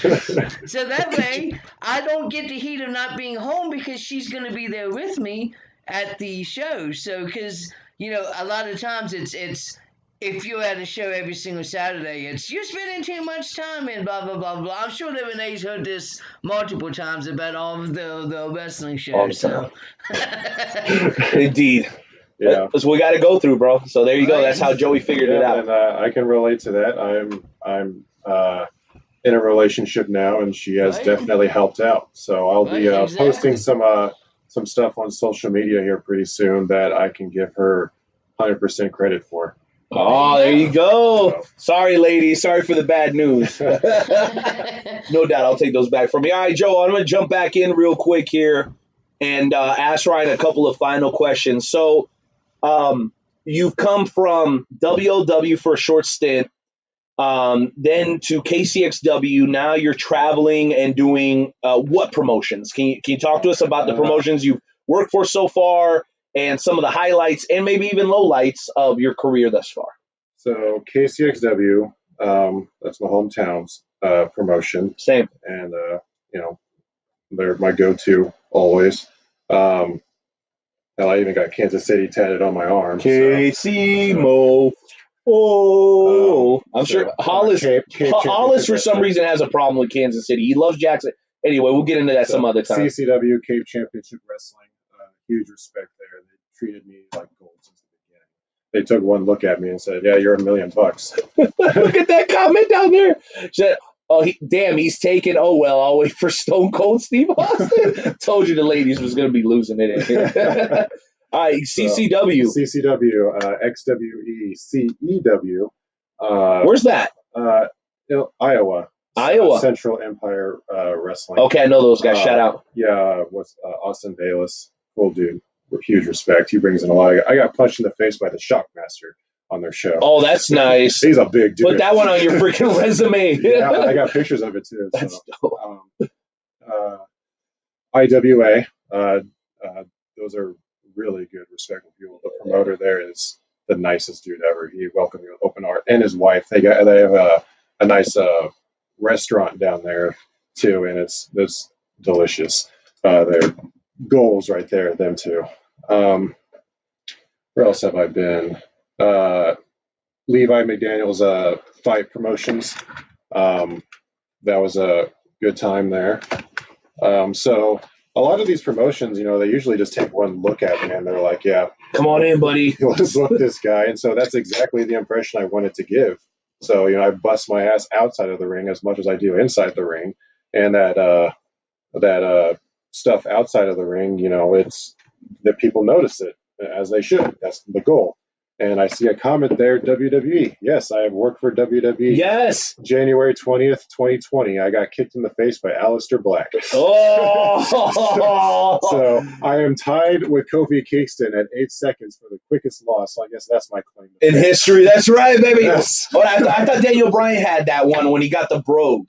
I think Kofi's, when he lost to Brock, I think that beat Daniels. Wow, did he? That might have. Yeah, that Daniel one might have been 12 or 13 seconds. You're right. So that's crazy. Jackie saw it. Yeah, Jackie saw it. She's a good friend of mine. Hi, Jackie. That's so dope, man. That is so dope. Well, I also wanted to make sure that we didn't miss XWE and the KWA. I know we talked about them already. WPW is another promotion. World Powerhouse, man. Good friends of the show as well. We love those guys. They take care of us as well. Just started with them. They love me there, and I love them. So what are you doing for them right now? Who are you lined up against? Right there. I just did a match with Hollis Giroux and A Clay, Mr. Casey. So and one other guy. Oh man, I know his name. He really loves Tech 9, so that's what we'll put it in the comment section later. We won't forget it. Sorry, I don't mean to. Well, you see me, I forgot all kinds of shit. I'm dyslexic. So, but it was. We both have excuses. I'm a stoner. You're a dyslexic. So whatever, bro. America, damn it. All right. So final question for me, and then we'll let Joe get in here with a final question as well. So, the culture of professional wrestling. It's not overly political, which is a good thing. But everyone's kind of shooting for the same thing. Everybody wants to be the top guy.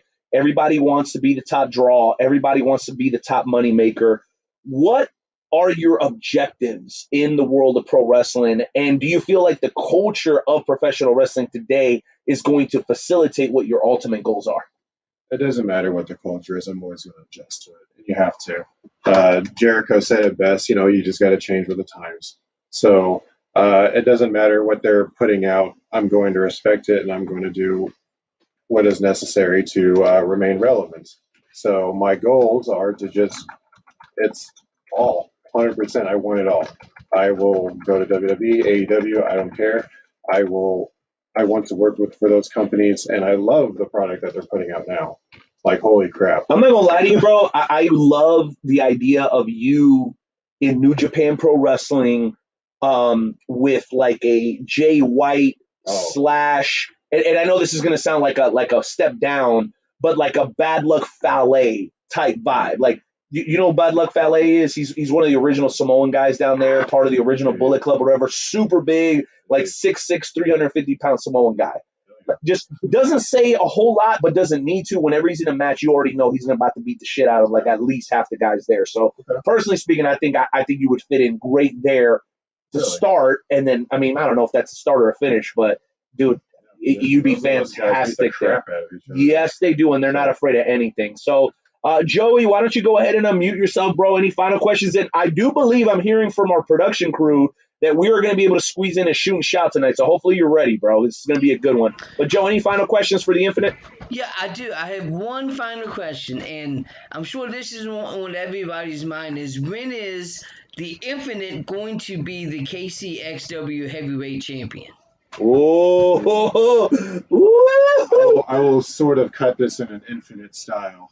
Put the glasses on, though, my guy. Okay. Got to put them on. Oh, here we go. Oh, shit. So, the Infinite will be champion when it's damn good and ready. Short, sweet, and that's it, baby. Marksman, I know you watch the show every week. Dude, be ready because this guy in the Singularity, Yeah. Hey, I'm the commentator. I'm not allowed to do that. I'm not. We're touching tips. We're touching tips. It's not the first time I've touched tips with somebody. Okay, that's really gross.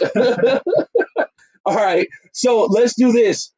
Let's get into tonight's edition of the Wrestle Talk Podcast Shoot and Shout segment. Usually we do trivia right now because the audio is all wonky and shit, we won't do that. Joe, do you want to go first on your shoot and shout? I'll go. Yeah. Actually, we'll let Infinite go second, and then I'll go third because I got a pretty impassioned shoot and shout segment. So, Joe, why don't you explain to the Infinite Ryan Gingell again, guys? And I haven't mentioned this already. Follow the Infinite Ryan Gingell on all his social media platforms. He'll accept you on his shoot page. He'll take you on his character page. He don't care, bro. He just wants love. I have a thing. What? I'm going to follow everybody that follows me back until I make it somewhere. Because those are the and then all y'all get deleted, damn it. No, I'm just playing. I'm not going to keep them there. So I'll delete. To it. Of course, I'll be adding to it when I make it. But I'm going to accept everybody. So if I make it there, I'm not going to remove you because those are the ones that were there from the beginning. And that's my respect to you. Oh, and by the way, if you're one of the people that follows my man tonight, he's going to tell me the people that followed him, we got a gift for you courtesy of the Wrestle Talk podcast. And it ain't some bullshit little action figure. It's going to be a good gift. So if you follow this man, he'll let me know. He'll let Joey know. He'll let Hoss know. And we'll go ahead and send you a gift 100% on the Wrestle Talk podcast. How's that sound? How's that sound? We got some autograph shit. Look at all the dope shit I got, bro. I got all kinds of dope shit. Yeah. Okay. All right, Joey, why don't you go ahead and explain the shoot and shout to our boy, the Infinite? Do we have music, or is we just not doing music? What do you say? Do we have music or? No music. No music. We're working on that. Work in progress, under construction. So basically, I'm gonna go first. It's gonna take like 30 seconds and just say whatever is on my mind. You're gonna go second, and then Renee is gonna finish it up. So my shoot and shout. Oh my goodness, my shoot and shout is this. So how are you going to get rid of Samoa Joe, Peyton Royce, all these other wrestlers, and then bring in the one person that nobody asked to come back, and that is Eva Marie. Nobody asked for Eva Marie to make a return to professional wrestling. Nobody. I'm done. Joe's wet dreams asked for Eva Marie. That's who asked for Eva Marie. Damn. All right. Well, you get the gist of it, right? It doesn't even have to be wrestling related. Give us one thing. It could be anything, bro. Anything that's got you hot and fired up, give it to us, bro. It could be anything. I swear. There's nothing off limits. Like anything that gets me riled up. Yeah, anything that's like pissing you off, like whether it's like the fact that a bag of chips is only halfway full, or gas prices, or like fucking annoying marks, or whatever, bro. It doesn't even matter. Like, There's just not much that makes me mad, man. Like, I try to stay a strong-centered person. That's what bringing all these books tries to do. yeah. But this is the gimmick, so you got to give us something. Okay. Make it up. I don't care. All right. I really cannot stand Kansas and Missouri drivers. Oh, damn. That's real shit right there, bro. I was raging on the way here. I'm like, go! Good. Forward. So, You think it's cell phones, bro? what? You think it's people's cell phones and shit that's caused Something. I don't know. Or they're just like minivan moms. I don't know. soccer moms? I don't This man's shooting on soccer moms. Bunch of Karens. That's some real shit. That's real shit. He's shooting on soccer moms. All right. I even wrote mine down today. I'm going to tell you what my shoot and shout is. My shoot and shout is anybody under the age of 25 talking about anything. I don't want to hear you, stupid mother. Listen. Oh, I see somebody. I'm sorry. I see somebody today on an NBA page because I love basketball. Somebody was talking about Michael Jordan was overrated. What? And this was the argument they were making in their support of LeBron James. I'm like, bro, you can love LeBron, but calling Michael Jordan. So I just had to attribute it to like ignorance based on age because this person looked like they were maybe 20, like they were born in like 2004 or something. I don't know, bro. But if you're under 25 and you're talking about historic shit, please make sure you got your facts straight because you sound like a dumbass. And I'll tell you what it made me think of, Joe. You'll recall this. We had a conversation about a month ago, maybe two, where a bunch of people online who had never heard of AEW and hadn't really watched any wrestling were watching Chris Jericho. And they were talking about how he looked fat and all this kind of shit. And I'm like, yo, y'all really don't know who this man is. Right. Like, Jericho is legitimately like top 10 GOAT in the pro wrestling business, period. I like studying him. I study him like all the time. Well, it's crazy. Well, that's what I'm saying. I'm like, yo, if you didn't know who this man was 20 years ago and you're just basing off what you're looking off now, first of all, the people passing judgment look like me. All right, they never seen a workout they never seen a workout they liked, and they've never seen a donut they didn't like. It's the same people who say that I'm all brawn and no brain. Exactly, they don't know shit, you idiots. So anyway, if you're under 25 and you want to have an opinion about anything before the year 2000, just zip it. Like the old saying goes, you got 2 ears and 1 mouth for a reason, because God wants you to listen twice as much as you talk. Damn, shut your damn mouth. Y'all sound like a bunch of damn idiots. That's my shooter shout for tonight. Joe, any final thoughts, bro, before we close out tonight's edition of the Wrestle Talk podcast, episode 344, if you guys can freaking believe it. It's incredible. Joey, what you got? Just thank you for taking time out of your busy schedule to come on to the podcast. It's been absolutely amazing. Hopefully we will get you back on. Hopefully sometime I'll be able to come down to Kansas City to watch one of your matches. Cause He'll be in town. Because the only matches I've ever seen in Kansas City was for we went to the NWL show. NWL, yes. Yeah. That was the only one. So I'd like to have you here. Yeah. Yeah, he may be down for our next watch party. I know you guys always do your shit at Clay's house, but SummerSlam at Kincaid, Joe is planning on being here. He's digging through his couch, cushions. You know what I'm saying? He's not going to buy that next video game because he wants to be here and make sure that he supports us over at our events. And I guess the last thing I want to say is thank you. I know you're a busy guy. I know you got work tomorrow. You had work today. So number one, welcome as the newest member of the Wrestle Talk family. And number two, bro, I'm so glad that whatever it is that caused that hiatus, I'm glad you got over it and that you came back to the world of professional wrestling. Because the way I look at you, bro, is like you're a gift to the sport.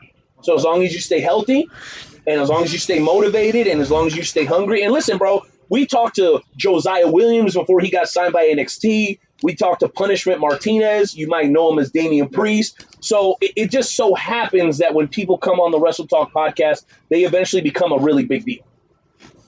Right? So I'm just telling you right now, Cameron Burnett has been on the show. So like all I'm saying to you is you're definitely on the right track, and it's just a matter of time before you could. Hey, shout out to False Count Anywhere, one of our sister podcasts. We absolutely love those guys down there in the St. Louis area. But point being, bro, thank you so much for being so gracious with your time. Hopefully you enjoyed it. And so many stories. I had to take another hiatus, which we can talk about next time. So you asked me about my highs and lows at KCXW. One of the lows caused a hiatus there. So that's a cliffhanger, I guess, for the next episode. And I got a Rob Van Dam story for you where I got to actually meet him and hang out with him. So next time you come, maybe I'll tell you my RVD story. How about it? Joe's got a couple of good stories too, right, Joey? I do, and I know the story you're talking about, the RVD story. Ah, yeah. Looking forward to it. Yeah, good times. Good time. John, Hardcore House, why don't you come on camera real quick, bro, before we let you go? He's our audio engineer, also helps us with all the visuals and stuff. Just want to make sure he comes on here and we give him his props. So, John, before we get out of here completely, bro, did you have any final thoughts about tonight's show? Any questions for the Infinite before we close out episode 344 in appropriate fashion, bro? Make sure you unmute yourself. What do you got? Man, just another awesome show. You know, it was great to hear the Infinite and to learn more about him. And I've already gone on and followed him, and so I'm definitely going to learn more about him. Yeah. So, and by the way, John, thank you for bringing Kevin Mears, bro. That was an excellent interview. Ryan was telling me off screen here that he really enjoyed that interview as well. So, I mean, that tells you from a worker to a worker, I mean, people really seem to enjoy Kevin Mears. So thank you for bringing him on as well. Oh yeah, definitely.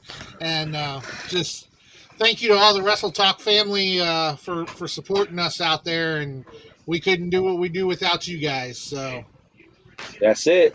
That's how we do it. See, you got a lot of followers coming. Yeah, all right, man. You can bring us back to single screen. Thank you, Joey. Thank you, Hoss, man. I got a couple of final words, bro, and then we'll go ahead and get out of here. So just last final quick shout out to KCXW, XWE, World Powerhouse Bro, CWE, CCW. Any other ones you want to throw in there? IWA. IWA. And just to be specific, David Cadden, Adam Hout, and Derek Stone. Thank you so much. Yeah, Derek Stone was one of our guests for episode 300. We love. I love that guy. I miss him so much. Come back, Derek. He's in Colorado, or is he up north now? I think so. He moved to Wisconsin, something like that. Wherever he is, come back. Please. Yeah. See, or I'll come to you. Yeah, we need you back, Derek. We love you so much. Well, guys, that's the conclusion of episode 344 of the Wrestle Talk podcast. Remember, support our sponsors. That is the. Are you an MMA guy? Yes. Okay, so believe it or not, Pat Milicic and Jay Hollywood are sponsors. Pat Milicic is going to be having a wrestling match in the near future. I'll talk to you about that off the air. So shout out to them. Shout out to the legend, Pat Milicic, UFC Hall of Famer. Shout out to Kincaid, the home of our next watch party. Hopefully the Infinite will be there. Royal Mills Transportation. If you got a little bit too much to drink, like yours truly every single Tuesday night, call those guys anywhere in the Kansas City area. Rathbum Engraving. Make sure you guys get your Wrestle Talk podcast mug with the engravement right there for $20 plus shipping. I-70 Sports Media, and of course, we want to thank the FWWC, the world's premier fantasy wrestling promotion, for always supporting us. They've got their own podcast Friday night right here on the Wrestle Talk Network at WrestleTalkPodcast.com. That is it for us, ladies and gentlemen. The Infinite Ryan Gingell, Kevin Mears, the Night Owl, Nightmare Jones, and Hardcore Hoss are signing off tonight. Grace and peace to all of you. And Drake Lee, brother, we know you're going to kill it down in Texas. Blessings to you. Hope to hear from you soon. Peace.